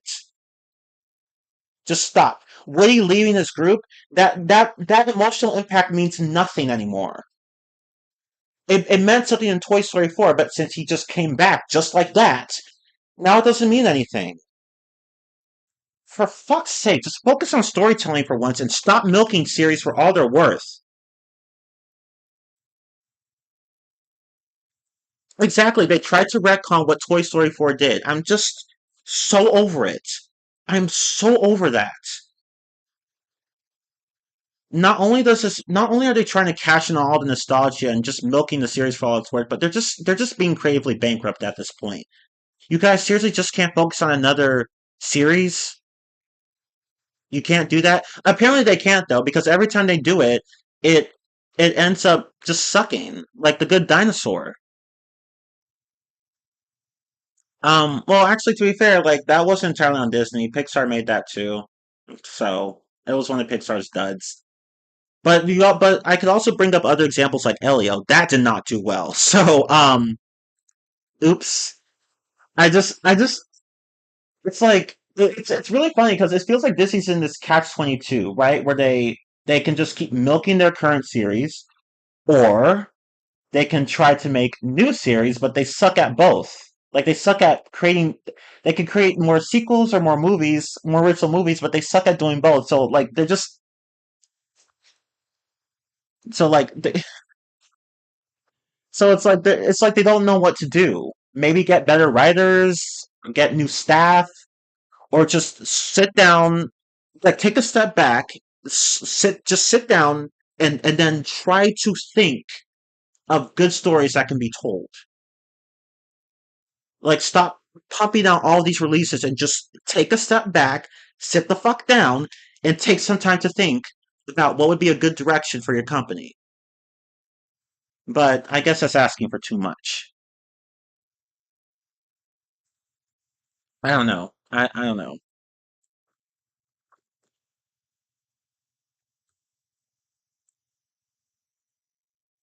At least if you don't want to let go of a movie, turn it into a series. Yeah, like like what Tangled did. You could just do that. I just like it's there are so many ways to handle this kind of stuff, and Disney is fucking it up every single time. They've been in the game for how long, and they're like they know. I don't I, I don't know. I don't know at this point. If you want my thoughts on five, it kind of sounds like it's just Toy Story 4 all over again, but with Jesse as the main lead instead of Woody. Okay, so like I thought, this movie is just not going to be great. I mean, Pixar is still going to try to make it work. They usually do, but Jesus Christ. Woody kind of becomes a complete afterthought, feeling like he was shoehorned in. Yeah, that does not. This. Oh my God, Disney, please let Toy Story 5 stop. Like, let this stop after Toy Story 5. Let the series stop after Toy Story 5, please. After Toy Story 5, let the series stop.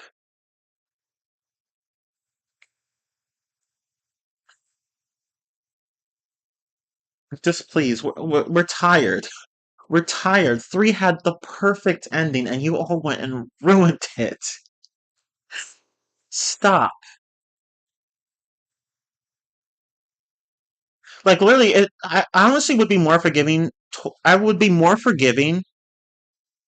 What Maple here said in the chat made me think of something. I would be a lot more forgiving of the idea of Toy Story 5 if Woody simply wasn't in it. Like, just have a movie without Woody for once. I get it. He's the main, like, he's the biggest character in that story. I don't care. He doesn't need to be in every movie. Like, just like this is Toy Story 5. Like, if you want to continue it, don't put Woody in it. Like, don't put him in it. Just have it be Jesse and Buzz and everyone else, and like and all the other new toys that Bonnie got over the years. Like, just have it be about them. Maybe you could have Woody or Bo or whatever in a cameo, whatever. I don't care, but they don't need to be in the movie. Like, just especially Woody. Just leave it as just leave it at just leave the movie, like, make it about those characters. Just leave it at them and no one else.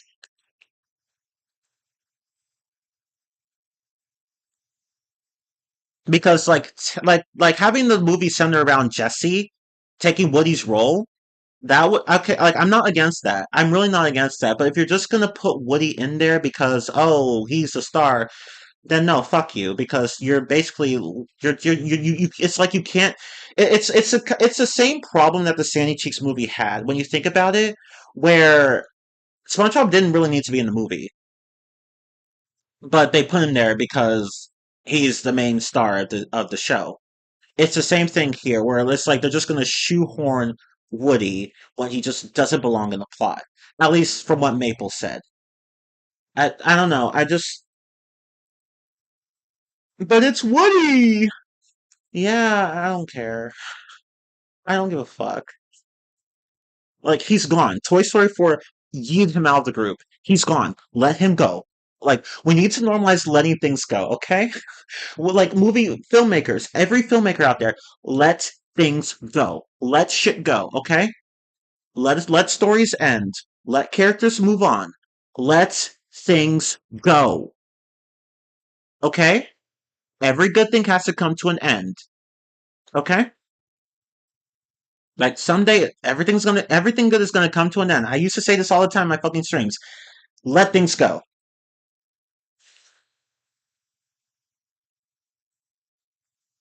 Hey, Scott. I was gonna say hi. I saw your I saw your username, and then I just I forgot to say hi to you. It feels like Toy Story 5 is about to completely change the status quo of the series yet again, but then it just doesn't. Yeah, so it's going to be another Toy Story 4. I mean, I'm not surprised. Like, seriously, like literally after 3, what else can you do? If you're not willing to take Woody out of the picture, what else can you do after movie 3? Just change the status quo and then don't change it? Is that what's going to happen to all these movies? Are we going to have a Toy Story 6 where the same fucking thing happens because Disney just can't let go of the IP? Just like Nintendo can't let go of SpongeBob. I'm said Nintendo. Nickelodeon can't let go of SpongeBob. Let, let things go, people. Just let them go. Okay? Let them go. Let them go. Although if you ship Buzz and Jesse, you'll be pretty happy with the movie. Okay, good. I mean, I'll take that.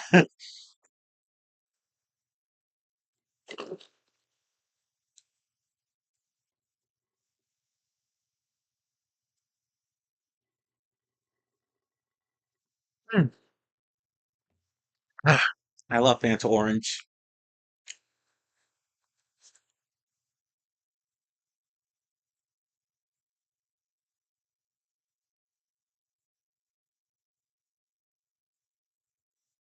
Or Ubisoft can't let go of Just Dance. Sorry to bring that up. No, no, no, you're not wrong.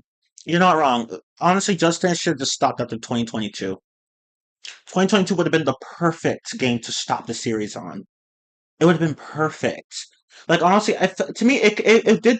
To me, like, it could work as a finale to the series. Honestly, like, it felt like a finale to me because I just stopped streaming Just Dance games after this. Well, I mean, I did stream a few more, like Just Dance 2019 for the Xbox One, and Just Dance 4 for the Wii U, but you get what I mean. Like, technically, that was the latest game I streamed. The latest game in that series that I streamed.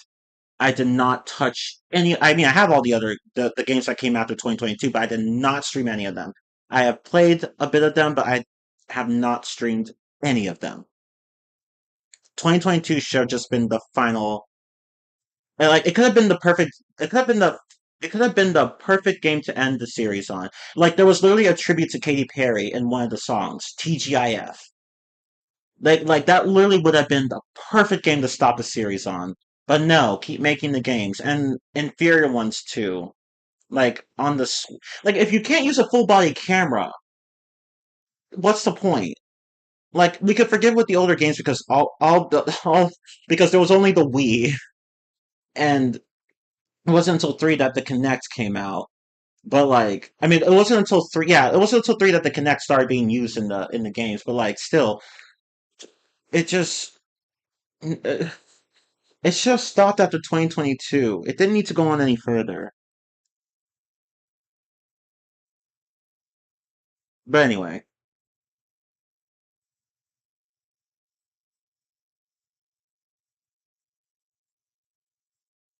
I'm reading more of what Maple said in the chat about the novelization of Toy Story 5. Toy Story 5, sorry, I can't enunciate today. And I'm not liking any of this. I'm really not.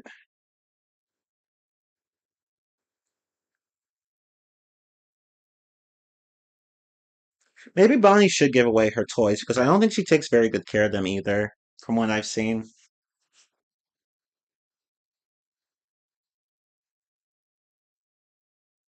But it is what it is. No.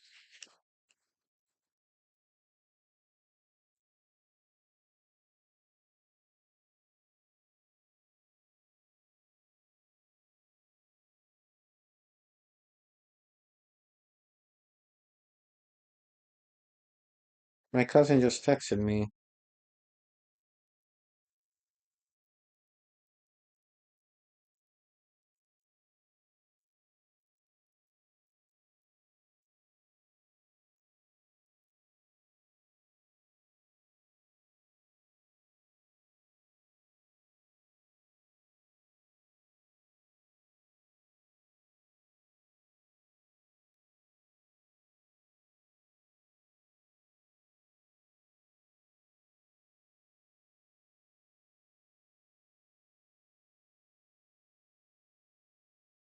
But yeah, I actually feel a bit better about ranting about the Toy Story thing, about sequels in general, actually. Not gonna lie, I actually do feel a bit better about that. Like I feel like my soul feels a bit lighter after that.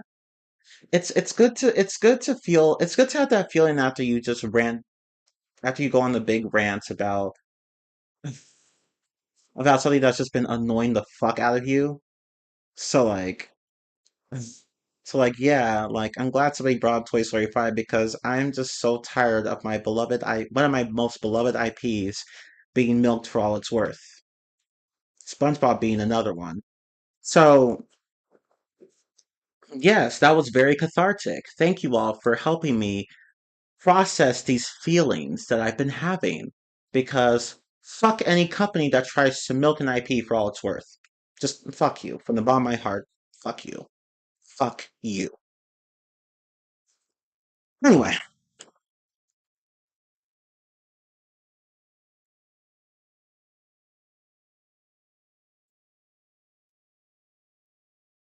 Taylor Swift's new song spoils a big emotional moment of the film. Damn. Hmm. I literally have the Toy Story 5 novelization reading video in my mentions. Oh, so there's a big emotional moment that ties up a neat little loose end from one of the other Toy Story movies. Okay, cool. Cool. Uh, mm. Oh, hey Scott, welcome back. But yeah, Toy Story 5. I'm not looking forward to it, but hey, I mean, if it ends up being watchable, Great. But I think it's gonna, I don't know. I just have a feeling that it's gonna be worse than Toy Story 4. And Toy Story 4 wasn't bad, but it wasn't as good as the other three. So, I'm afraid that Toy Story 5 is going to be even lower in quality. I'm afraid. I really am because that trailer made me worry. But again, Pixar, just do what you can. I know it's not your fault, but just do the best you can, please. Do the best you can. You usually do, but please, just please make this work. Although the thing is that if it ends up working, Disney's just gonna want to do it more. So it's again, it's a catch-22, but this time it's for Pixar. Whereas like Pixar is like, well, okay, if the movie does really well, then Disney will want to do another one. So, but if we fail, then we might get fired or punished. So what do we do? Because we don't want to keep doing this, but Disney wants to keep doing this. So what do we do? I don't know. I mean, I hope Disney stops eventually, but I hope they stop soon, actually.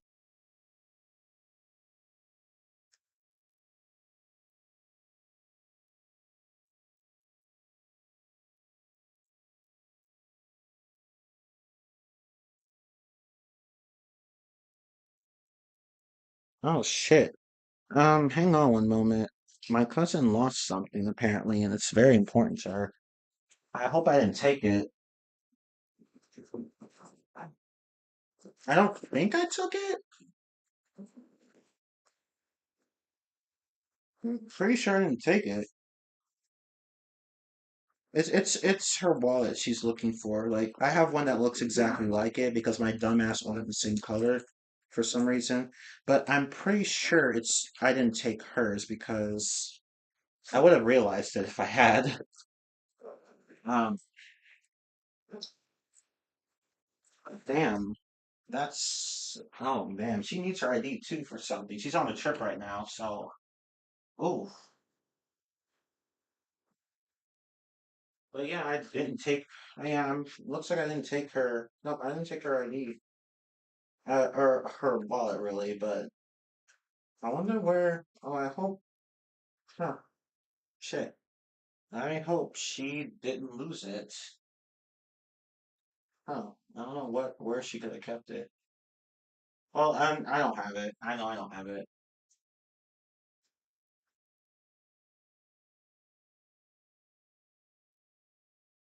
I just hope she finds it. Hmm. Or I hope she finds some other way to verify her ID, her identity, whatever. Ooh, ow. Okay. But anyway,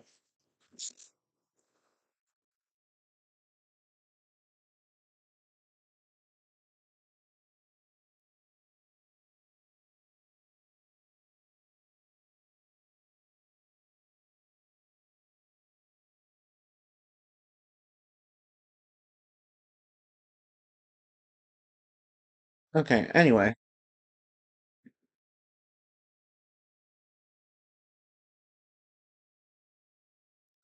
what did you think of Finding Dory, the sequel to Finding Nemo?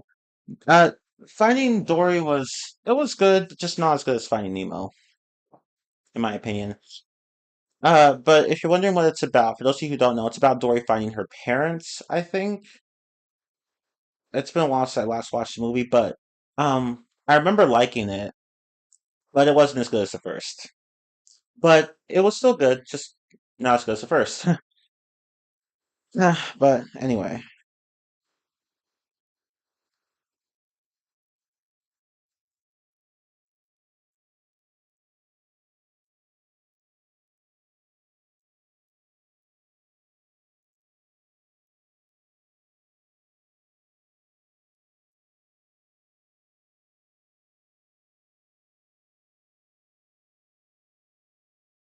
that movie turns 10 years old this month. Oh, wow.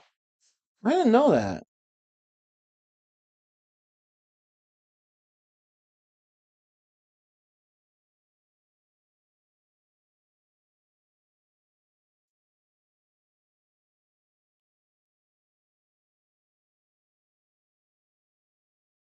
I don't know. I wish she find. I just hope my cousin finds her wallet or ID or whatever. But anyway, Oh, how long have we been streaming? 2 hours. Oh yeah, we're at the 2 hour mark now. Like we literally just hit the 2 hours. Wow.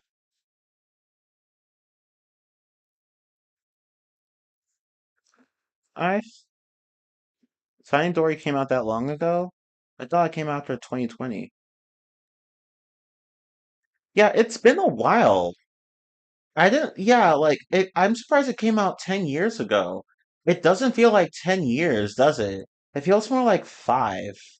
Damn, time flies. Holy shit. To think, to think I played the first chapter of Deltarune all those years ago, shortly after I got my first, like, no, literally, yeah, shortly after I got my first Switch and then opened it up for the first time. When I opened it up and when I unboxed it, that was when I played the first chapter. Like to think it was that many years ago. When was that exactly? That stream, I mean, because I don't think I played Undertale Chapter One when it was right when it was released. I think it was a bit after that. But when exactly did I unbox my first Nintendo Switch? Let me look. Oh shit! Yeah, it was. Ooh, December 8th, 2020. Oh, okay. Yeah. I streamed it in December of 2020. That's right, because it was right around the time COVID hit. That's right. I remember now. And then that was causing a bunch of shortages because people were now stuck at home and they needed a console. And so they decided to just get as many Switches as they could. And that really made Nintendo's wallet fill up. Now I remember. Oh my God. Man, those are crazy times. Like to think it's been that long since COVID. I should not be feeling nostalgic over this because I mean I'm not technically feeling nostalgic over this. It's just that I'm just thinking about just the crazy times that we've had. That the crazy times that we had in that year in 2020 and and in 2021 to some degree. Like damn, like just thinking back on now, those are some crazy ass times. I don't want to ever return to those times, but just but just reminiscing about it now, it's like, huh, damn, that was a crazy ass year. Yeah, 2020 was the year of COVID. So, nope, 2020 was Onward and Soul, at least for Pixar movies. Oh, okay. I did not know that. I liked both, but people were just rather critical of Onward, I think. But Soul was more positively received, I think. It legit felt like we teleported into another alternate reality that year. It did. Like literally everything turned upside down. Everything. Like holy shit, the whole world was shook. Like damn, that COVID messed everything up. And sadly it killed a lot of people. Or if not killed, then hospitalized. It was just really sad. And it could have been prevented too. At least to some degree. It sucks, but thankfully it's just I mean it's still around, but it's not nearly as bad as it used to be. And we're still stuck in that alternate reality. Yeah, we are. At least to some degree.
Sorry, just texting my cousin. She's really freaking out um over the whole losing her wallet thing, which I don't blame her for.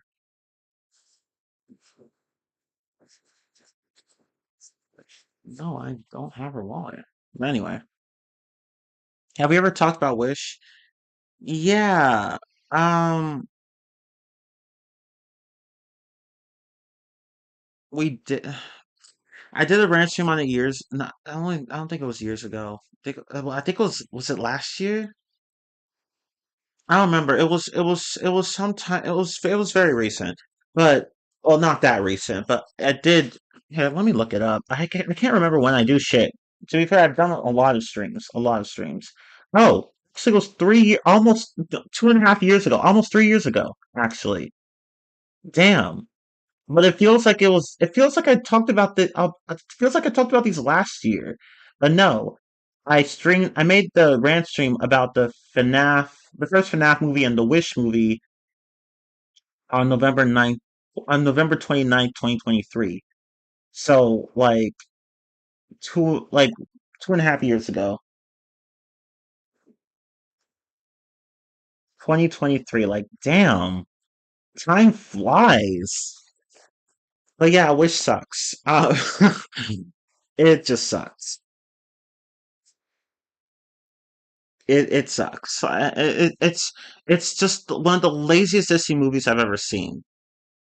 Just lazy in concept, lazy in writing, lazy in visuals, just lazy in everything.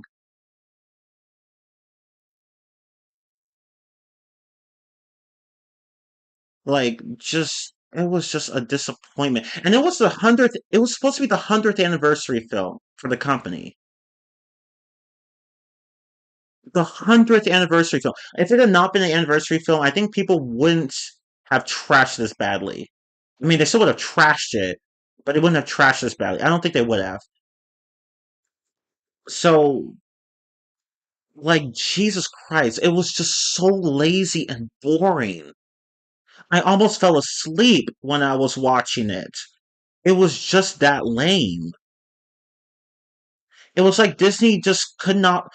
This was an anniversary film, 100th anniversary film, a centennial film, a centennial celebration. I mean, sorry. And Disney could not even be bothered to just lift up one finger and put some damn effort into the fucking movie. They literally it felt like they just gathered a list of tropes and whatnot, just slapped them onto the movie and called it a day. Just threw them all together and called it a day. They were lazy. They did not care. Actually, I can't say that because if you look at, I can't remember where I saw this, but there was this one video on YouTube that showed some concept art that was from earlier versions of the movie where the star character was actually meant to be more. It wasn't meant to be just a cute little star. It was actually like a boy with magical powers, a magical being, I think. And he was supposed to be a companion to Asha. I think that was her name or whatever. And and there were a few other interesting concepts too. I think both the king and queen were going to be evil, not just the king. But yeah, like the original version of the movie was honestly more interesting than what we got. So I feel like there was some effort put into it, but Disney was like, no, marketability and less effort, more marketability and less effort. And so they just changed other things until they changed a bunch of things and then we got this.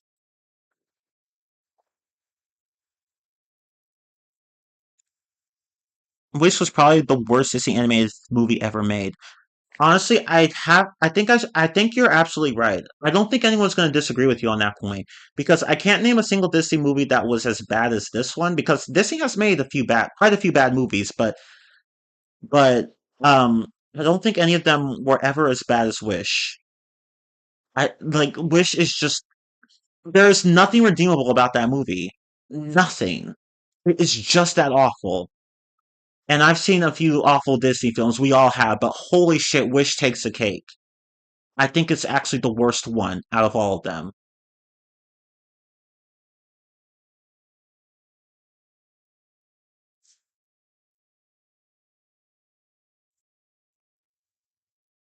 Like Jesus Christ.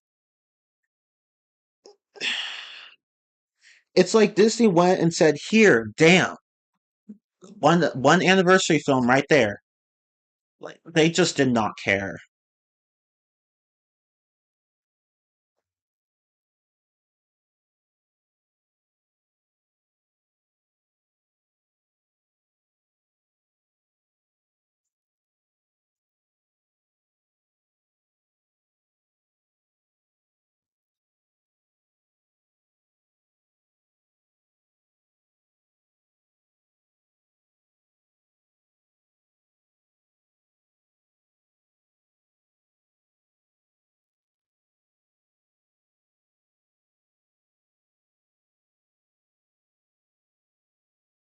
It's quite bizarre how they changed up Hexed so quickly.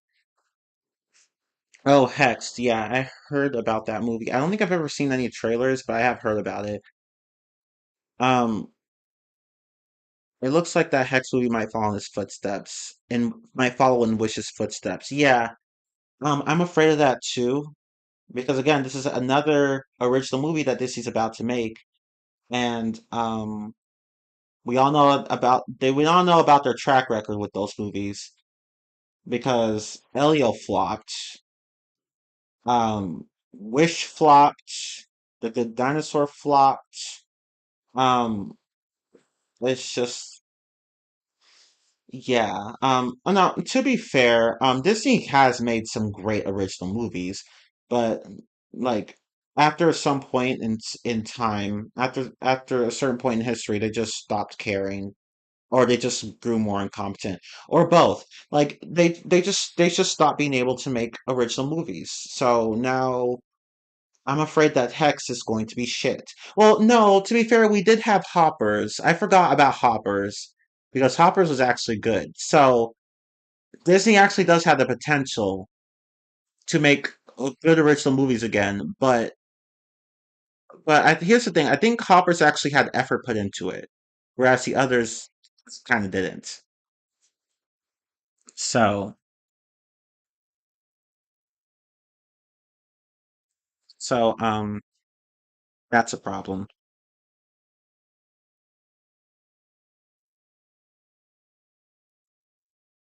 It's quite bizarre they changed up how they. Oh, I already read that.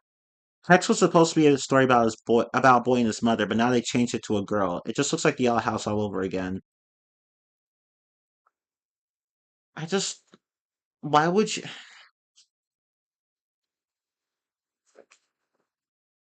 Oh God, this movie's gonna be a disaster. Why, why would they make such a bizarre change that would be reminiscent of the Owl House? Like were they just too afraid to experiment? I feel like Disney's just too afraid to experiment nowadays.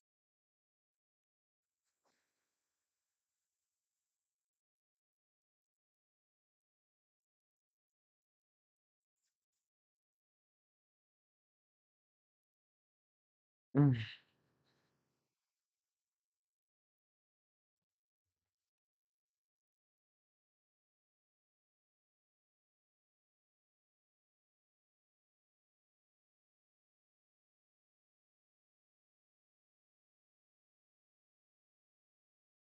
At least it has Steinfeld voicing the girl. Yeah, at least there's that.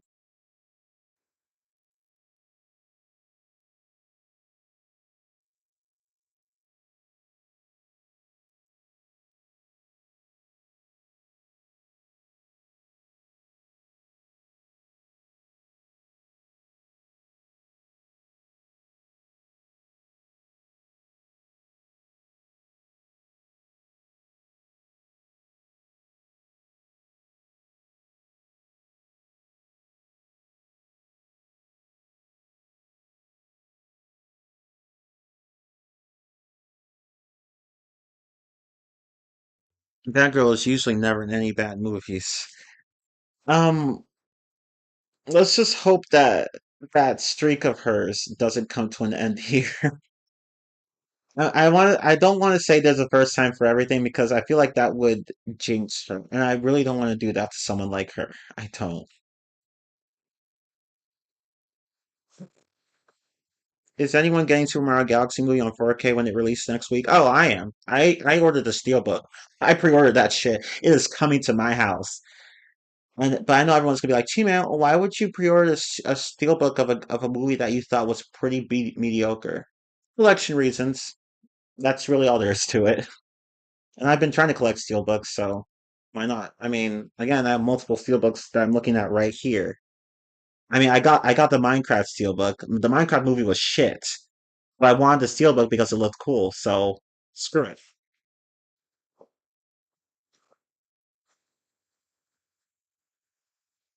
Probably not. I just didn't care enough about the movie. I don't blame you, Maple. I don't blame you for not wanting a 4K copy of the Super Mario Galaxy movie because the movie itself was just very mid.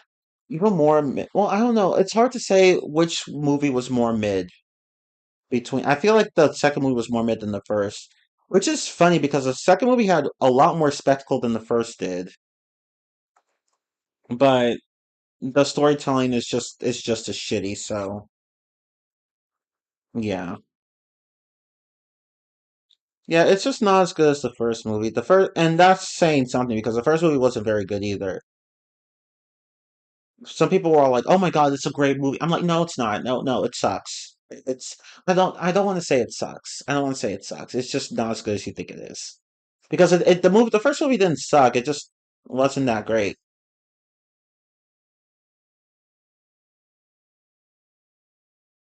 They they had better step it up again in the third movie. They want to make $1 billion again. Yeah, I agree.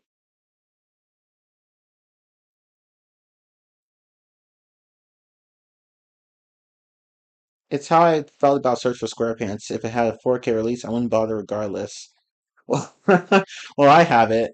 Oh wait, no, that's the Blu-ray version. Never mind, I forgot. I have the steelbook for that movie, but it's Blu-ray and DVD, not 4K. I don't think it's gonna. I'm surprised it doesn't have a 4K release though. But but I don't blame you for not wanting to bottle the 4K release, Patrick. Oh, I'm getting kind of tired. But again, they just barely passed the $1 billion mark with Mario Galaxy. Yeah, they did. They did. So like that yeah, they're definitely gonna have to work their asses off for the third movie if they want to make that $1 billion again because for them to just barely make it, oof, like they're cutting it close. They cut it close with the second movie.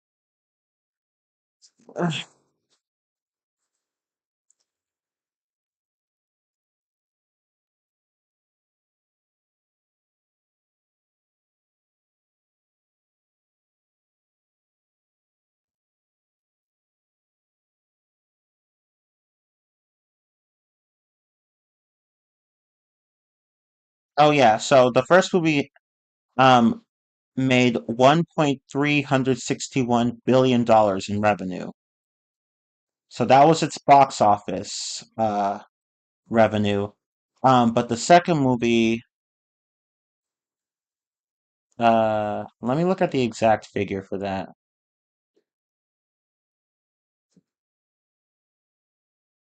1.001 billion. Like, Maple was not kidding. Like, that movie barely hit the $1 billion mark. Barely. So, which I think that part of me feels like it's because the second movie is a bit lower in quality, but then again, sales don't necessarily indicate a film's quality. Otherwise, the Minions movie would be considered a good film, even though it most clearly is not. Like, it made $1 billion at the box office, but it is not a good film. So, whatever. Hey, Daryl Player, what's up?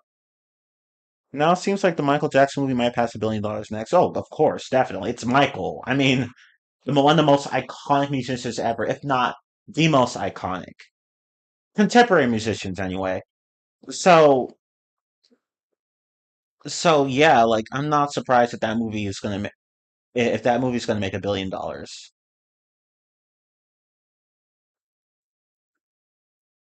I don't know if the movie Martin will get a 4K release. If it ends up getting a 4K release, I'll get it because do I already have it? I don't think I have it in my library. No, I don't have it in my library. Or do I? Or am I thinking of open season? No, it looks like I don't have it. Never mind. Because I'm looking at my library right now. I don't think I have Barnyard. I don't have the movie. But if it comes out on 4K, I'm definitely gonna get it. But I don't think it's gonna come out on 4K anyway. Like, I don't think the movie's that popular to warrant a 4K release. So yeah, it is what it is.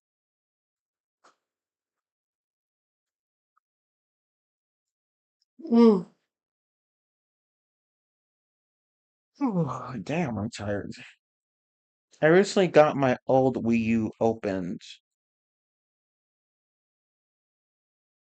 Okay. And I think Spider-Man Brand New Day and Avengers Doomsday will reach $1 billion in the box office as well. Yeah, I agree actually. Honestly, if I'm gonna be honest, I'm not so sure about first Spider-Man movie. I mean, about the first movie you mentioned, which is Spider-Man Brand New Day. Sorry, but Avengers Doomsday. Oh, totally, totally. That's totally gonna make $1 billion. I mean, I'll be surprised if it doesn't.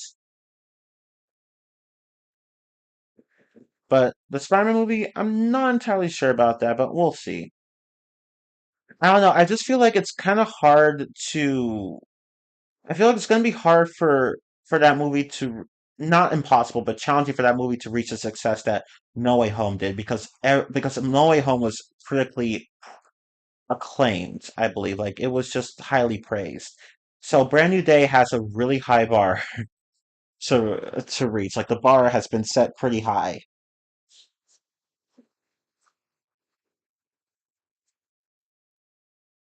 Ned is totally going to become the Hobgoblin. Oh God, I hope not.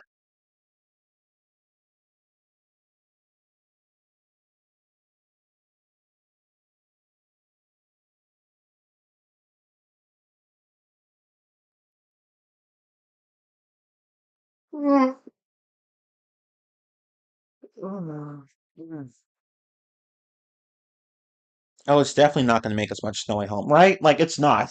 I'm sorry, but No Way Home is just very hard to beat.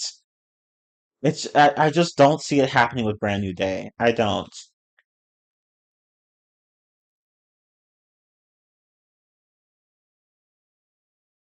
That movie nearly made $2 billion worldwide. Oh my God. Holy shit, I had no idea. That's insane. Like, holy shit. Man, whoever made that movie, you made quite a hit. And I can honestly see that because honestly, that was one of the few Spider-Man movies I actually went on my way to go and watch all the behind the scenes footage of, like all the, special videos and whatnot, like the interviews with the actors and whatnot, and the directors and the staff and all that stuff. Like, I actually found it really interesting, all the behind the scenes footage, really. The actors all looked like they were having fun. They really gave it their all in those performances. Like the director nailed it out of the park. I forgot what his name was, but damn, he just went and nailed it. Like and it's rare for me to actually give a shit about behind the scenes footage. So that was just how cool the movie was to me. I liked the movie and the behind the scenes footage. But anyway,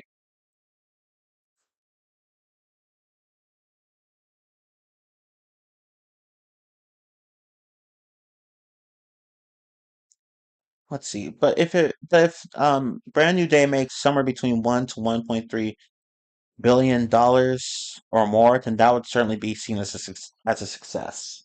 Yeah, yeah, that it will definitely be seen as a success if it makes that much money. Like $1 billion is still $1 billion. The new Super Mario Brothers Galaxy movie can attest to that.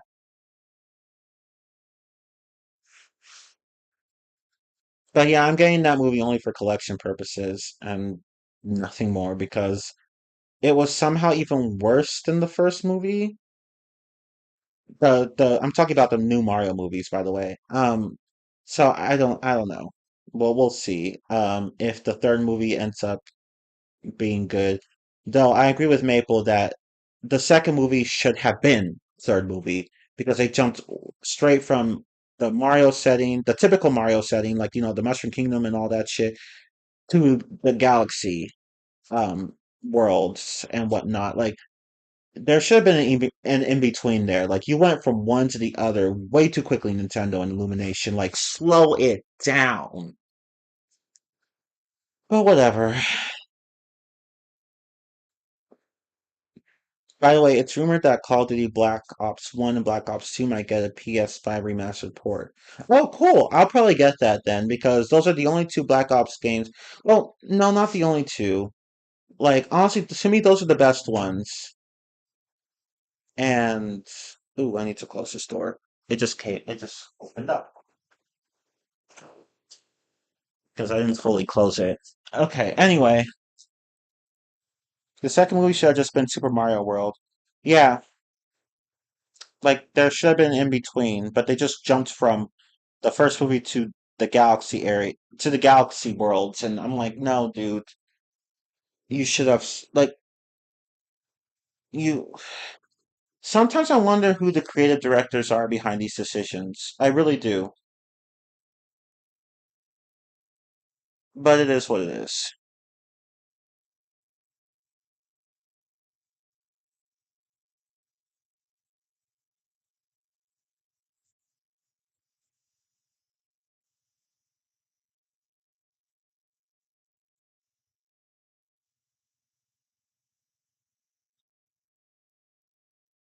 Yeah, like the third Mario movie should have been Super Mario Galaxy, but I think this is just Nintendo and Illumination's lack of foresight. They're so ambitious to just use whatever they can that would make people so hyped. Like they're trying to use wherever they can from this IP, the Mario IP, to get people so hyped up so that these people would check out the Mario games. Or if they're new if they're potentially new fans, or if they're already fans, then it'll make them love Mario more and support more of his stuff. And I don't know, I just I just think that they're just going about this in kind of a bad way, especially when the plots, like I said, the storytelling for these two movies is just very bad. Oh, okay, I can't say very bad. Not, I don't want to be dramatic. It's not very bad. It's just bad because Miyamoto doesn't know how to tell a story. Like game design is his thing, but not storytelling. It is what it is.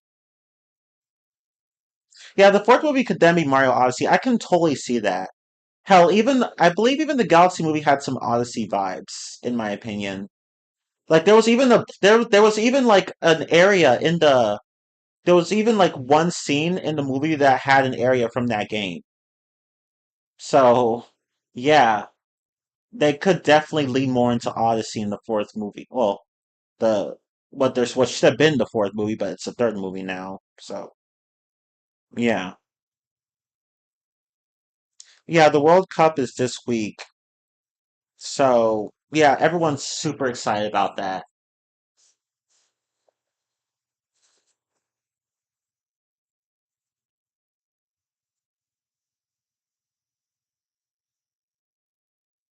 I'm trying to remember. There was something. No, you know what? Never mind. It's not important. The fifth movie could be Mario 3D World. Oh, I think that would be better. Well, uh, I don't know. I feel like maybe that would be better. That would be better as a second movie instead of the fifth. Like it would make more sense that way, by opinion. But it's whatever. Like it could be like the second movie could be Super Mario World or Super Mario 3D World. and then from there you go to Galaxy, and then from there you go to Odyssey. So like it could be the typical Mario. It could be the typical Mario game, like in the first movie, like really like any of the classic Mario games, and then it could be Super Mario World or 3D World, and then Galaxy, and then Odyssey. Like in that direction, like it would just be a natural progression through the different stages of Mario's um history. But Nintendo just went straight to Galaxy after the first movie, and I was like, y'all didn't think that through. You didn't. So, but again, Nintendo's Nintendo. They fuck up all the time. It is what it is. But yeah, I can't think of anything else to talk about right now. And I'm getting pretty tired. I guess I can actually there was one thing I wanted to talk about. So I've still been playing Donkey Kong Bonanza, don't worry. I will get around to streaming that at some point. I think I'm just gonna stream for now anyway. I'm not entirely sure about this, but I'm trying to focus on what I want to focus on is like Donkey Kong Bonanza first, and then Mario Kart World, and then Kirby Air Riders. Like I want to focus on those three Switch 2 games because I do want to stream for my Switch 2. I haven't gotten around to doing that, but I do want to do it at one point. So I'm been doing Donkey Kong. I've been playing Donkey Kong Bonanza. I'm on the landfill layer now, so like that's like a little over half the game. Like I'd say probably like I'm getting close to like the 66% mark, so like two-thirds of the game. I'm getting closer and closer to that point. I know I'm over half though. I'd say like I'm probably like at 60% of the game now, getting close to 66% or 67% or whatever.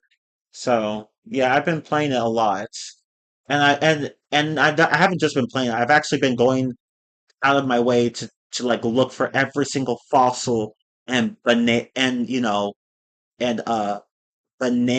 banandium gems? Whatever, how do you pronounce that shit? Like there are giant gems shaped like bananas.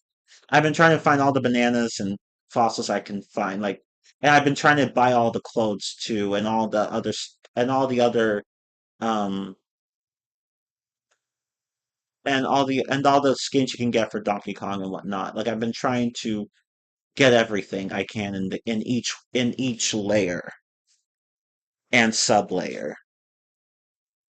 So when I stream the game, I'm gonna go for 100% run. I mean, I might as well because like it's not that hard to 100% the game. It's really not. Like the game's pretty easy actually. It's not hard to 100% it. Though there are some collectibles here and there that will make you want to rip your hair out because they're just very well hidden. But most of them you can just find on your own, and it's just not that hard. Like it's just not that hard to find them. You can find like a lot of them are in plain sight. Some of them are hidden, but like in ways that you can easily just like if you just take your time and look, you can easily find them. But some are like really, really well hidden, where it's like, okay, like I guess I have to just go and buy a map from the store, or I have to hope to like dig on the ground and like come across a random treasure chest that will give me the map randomly. But either way, whether you buy a map from the store or find it in a random treasure chest while you're digging, then those maps can just help you find what you're missing. Like either whether it be a fossil or banandium gem or whatever. So yeah, um, but I'm loving the game. It's a lot of fun, and I think it actually got me interested in Donkey Kong. So after I play this game, I think I'll check out other Donkey Kong games. So like Donkey Kong Bonanza, you're killing it. You're killing it. And I know it has DLC. I heard about it, and it's even gonna have a bit more. Like there's even this. It was announced on today's Nintendo Direct. Like there's this time limited challenge that you can play where you use each of your bonanzas in like a different event or whatever. I don't remember what the full details were. You'd have to look it up, but yeah, that's also going to be like a challenge that will last from a little later this month to September, I think. And of course, the Emerald Rush DLC is still available.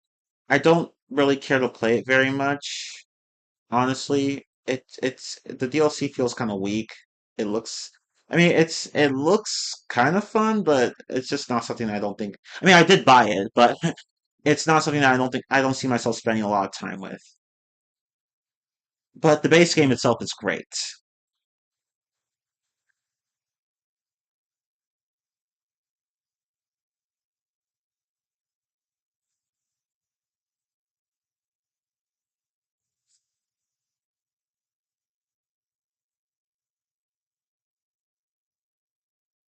But but yeah, I've been playing Donkey Kong Bonanza, and it's just a lot of fun. Mm. I still need to finish 007 First Light and Lego Batman. Ah, okay. How many people are watching? I think five. Yeah, five people are watching. I'm just gonna check something really fast.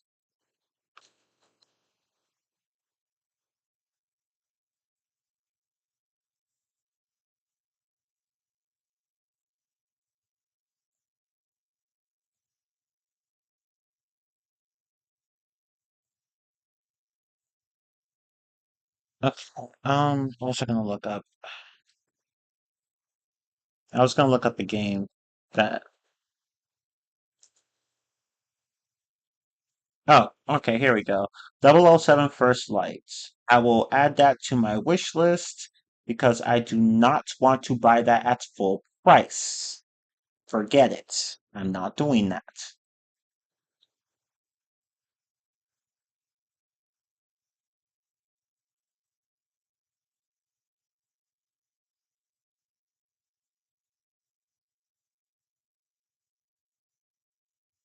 But anyway, I'll just wait for a price drop because there are a few other games I want, but like the prices are too high for them right now. So I'm just gonna, I'm just gonna like wait for a price drop.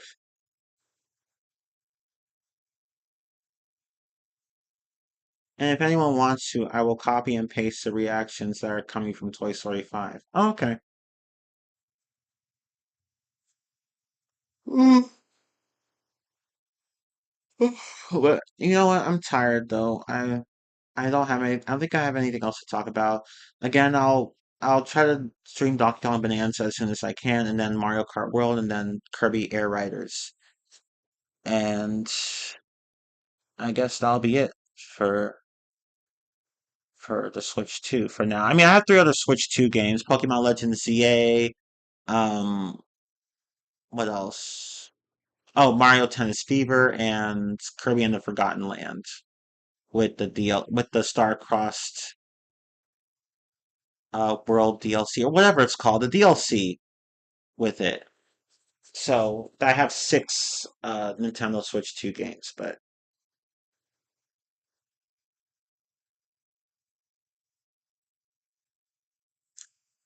anyway, those will be the next three games I'll be touching: Donkey Kong Bonanza, Mario Kart World, and Kirby Air Riders.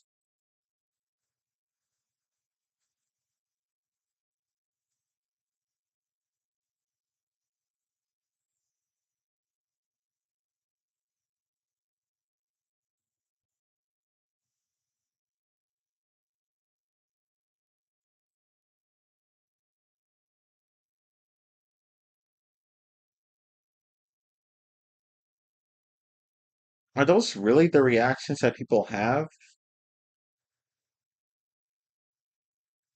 for Toy Story 5?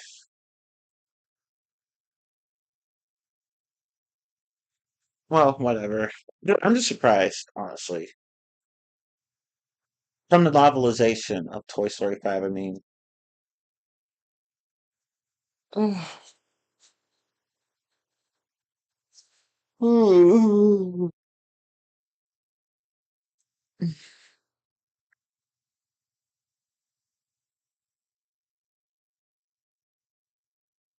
At least from what I've seen on Twitter, yes, these are the reactions. Oh, damn.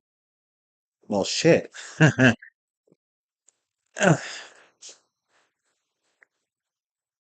Ugh, I'm sorry, I'm just tired. But damn, I'm surprised. Oh no, I'm talking about the reactions from those that just saw the Toy Story 5 movie. Oh, shit. Excuse me, my bad. Sorry, my bad. But wow, okay, so apparently quite a few people like it. I guess that gives me a bit of hope. Alright, well, anyway, I think I'm gonna go ahead and I don't have anything else to say, so and I'm tired, so I guess I'll just go ahead and um if nobody else has anything else to talk about, I'll just end the stream here. Oh, you had an earthquake 2 days ago? Damn, that's terrible. And Taylor Swift called Toy Story 5 a masterpiece and her favorite film in the franchise. Oh, really? Taylor Swift said that? But yeah, I'm sorry you had an earthquake, Darrow player. And at that magnitude too. Taylor Swift really said that? I'm so surprised. I am so surprised. Like, damn. Yeah, I hope you're okay too, Darrow player. Oh, you were lucky then.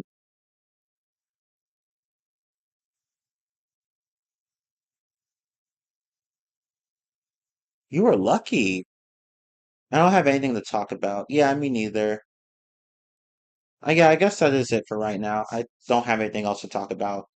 But it was fun talking with you guys again. It was a lot of fun. Um, we got to rant about a lot of things, and yeah, I mean, we have a great selection of new games coming up. Like our future's looking good, really. And I got to, get a few things off my chest that I had been holding in for a while, so that was another plus. And we got to rip on Nintendo again because Nintendo's Nintendo, you know them. It's very hard for them to learn from their fuck ups. Very hard. These streams are always enjoyable. Oh, thank you. I'm glad you think so. I agree. Like I like having these streams. Although I'm surprised I'm feeling this tired right now. I guess because I didn't get a lot of sleep last night. Because my work schedule's it's just kind of all over the place. Which I've said before. I really do need to go and talk to them about that. But but yeah, but yeah, like I had fun with this stream. It's been nice chatting with you, Chi. Oh, thank you. Same. Oh, thank you. Thank you. I'm happy to have done this, especially considering the timing of the Nintendo Direct earlier today. I was like, oh wow, I'm actually glad I waited until Tuesday to do this because I was gonna do it like Saturday or Sunday, but then I was like, no, I'm too tired. I don't think it's a good day anyway. But today, and it ended up being the perfect day. So yay! And Taylor Swift performed a new song after the Toy Story 5 premiere. Oh, I see. That's right. One of her songs was in the movie.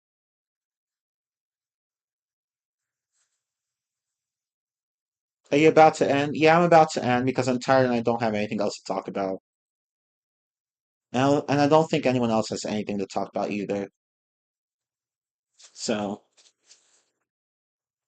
I'll just go ahead and end the stream. Sorry, I'm just tired. It's nice to do these types of streams as you don't do JD streams anymore. Yeah, it is. It is. It definitely is. Um, because yeah, I'm just tired of doing those shady streams. I mean, they were fun, but they were just like ugh, so tiring. Like just so tiring on my body. I'll never forget the very first JD stream I did. I was so exhausted after it. But over time I just got used to it. Like honestly, I don't know how K-pop idols do it, having to sing and dance and and on a stage all the time for their adoring for the thousands of adoring fans. I don't know. I don't know how they do it while still having to like maintain a healthy weight. Well, healthy to them, and their companies. I mean, and healthy to their companies. But like a job like that where where you have to be physically in shape all the time and you're constantly dancing and singing and doing all that. I can't do that. I just can't. But whatever.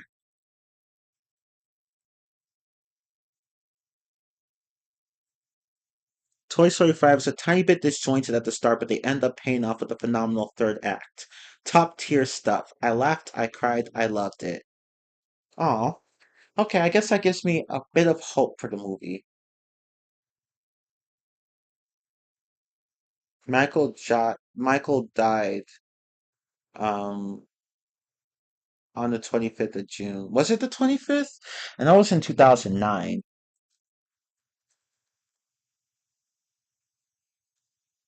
Yeah, June 5th, 2009. You're right. I remember when it happened too. I was just about to start high school. Like literally that shook the whole world.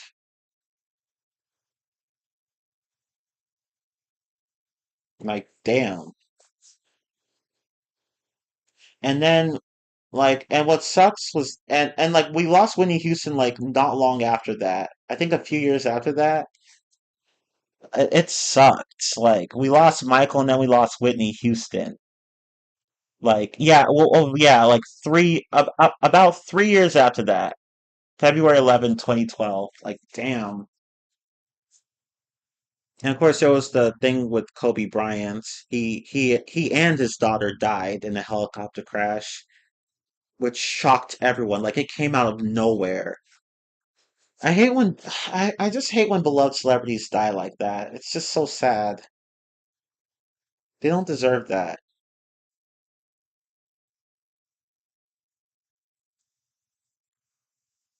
Oh, and just one more comment. SpongeBob and the Patrick Show have been renewed for more seasons. Oh my god. Oh my fucking god. Why? Why? Why is Viacom?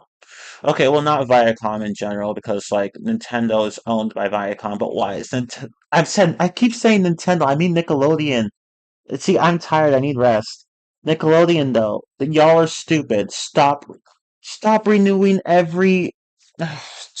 Stop renewing your IPs so much. Please stop. Let things go. Let the Patrick Show go. It was not even a good show. Nobody liked it. It was not even a good show. And neither was Camp Coral. But no, renew SpongeBob's show and the Patrick Show for more seasons. Why? You could be using those resources for other shows that need them. For other shows that could really use the budget to get off the ground. So Nickelodeon has not learned their lesson. They're still making more seasons of SpongeBob because they're just desperate and stupid. That's all it is. Just desperation and stupidity. They have not learned at all. God, they're fucking stupid and irritating. Like, guys, you've already milked SpongeBob for all it was worth. You've already milked SpongeBob for all it's worth. Let him go. Let the little guy go. Like he should have ended so many years ago. God. I'm sorry. Just, I'm so like it's bad enough that the SpongeBob show is going to get more seasons, but the Patrick show too. I, whatever. From oh wait, let me read this next Toy Story 5 reaction. Toy Story 5 is a gen from D Bat Z or whatever. Toy Story 5 is a generation defining experience and exactly the story we need right now. Pixar once again delivers a meaningful, moving, and masterful must see movie. That's some serious alliteration there, but um, okay. So these reactions do seem positive, but I'll be the judge of that because I'm still gonna watch it and form my own opinion. But these positive reactions do give me a bit of hope for how good the movie's gonna be. Just a little bit though, just a little bit. I'm still not gonna get my hopes up, but I, but like I think I'm a bit less negative about how the movie's gonna turn out.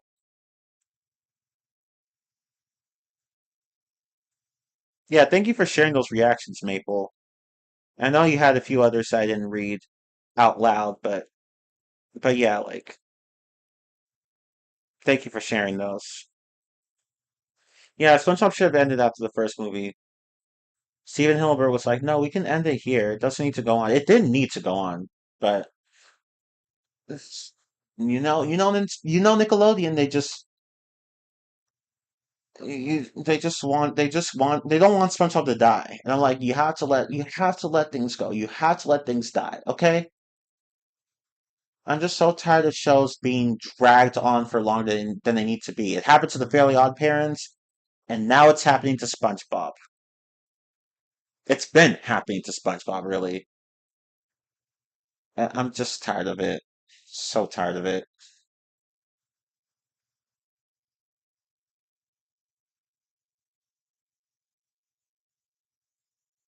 And before I leave, I'll give my 4 stars ratings on all recent films I've mentioned today. Okay, yeah, go ahead.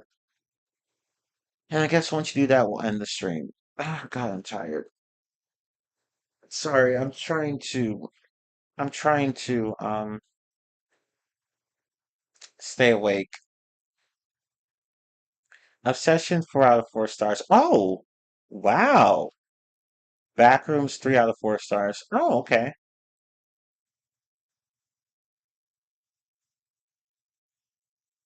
He-Man Masters of the Universe.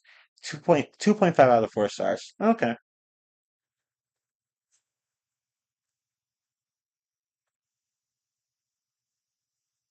Disclosure Day. 3.5 out of 4 stars. Oh, nice.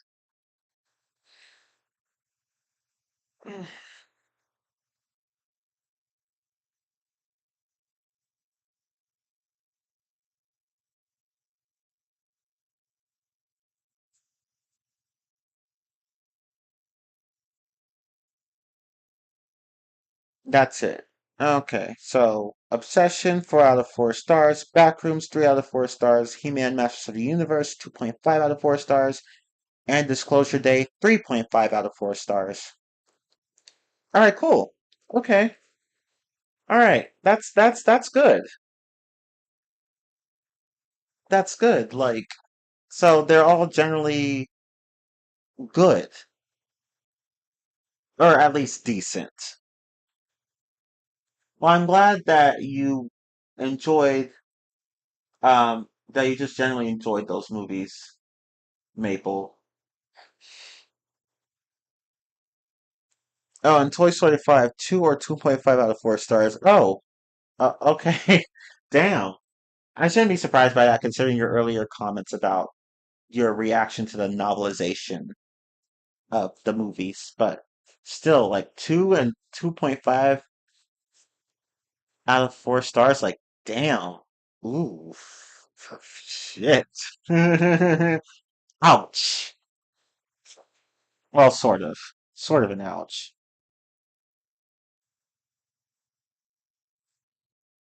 All right, well, I guess I'll just go ahead and end the stream if no one has anything else left to say. But it's been really fun talking with you all, and I would say for a bit longer, but I'm tired as hell, and I really need to go to sleep.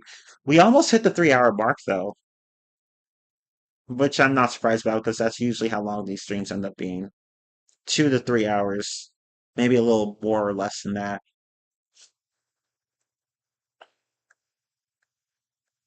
Oh wait, where's that? There we go. I guess we'll see in the final finished film. Yeah, yeah, we'll see. Because again, you were only reacting to the novelization, so maybe the movie itself will be different. Yeah, it's been a fun rant stream, kind gamer Patrick. But yeah, good night to everyone in the chats. Thank you for watching. Thank you for being here. Thank you for showing up.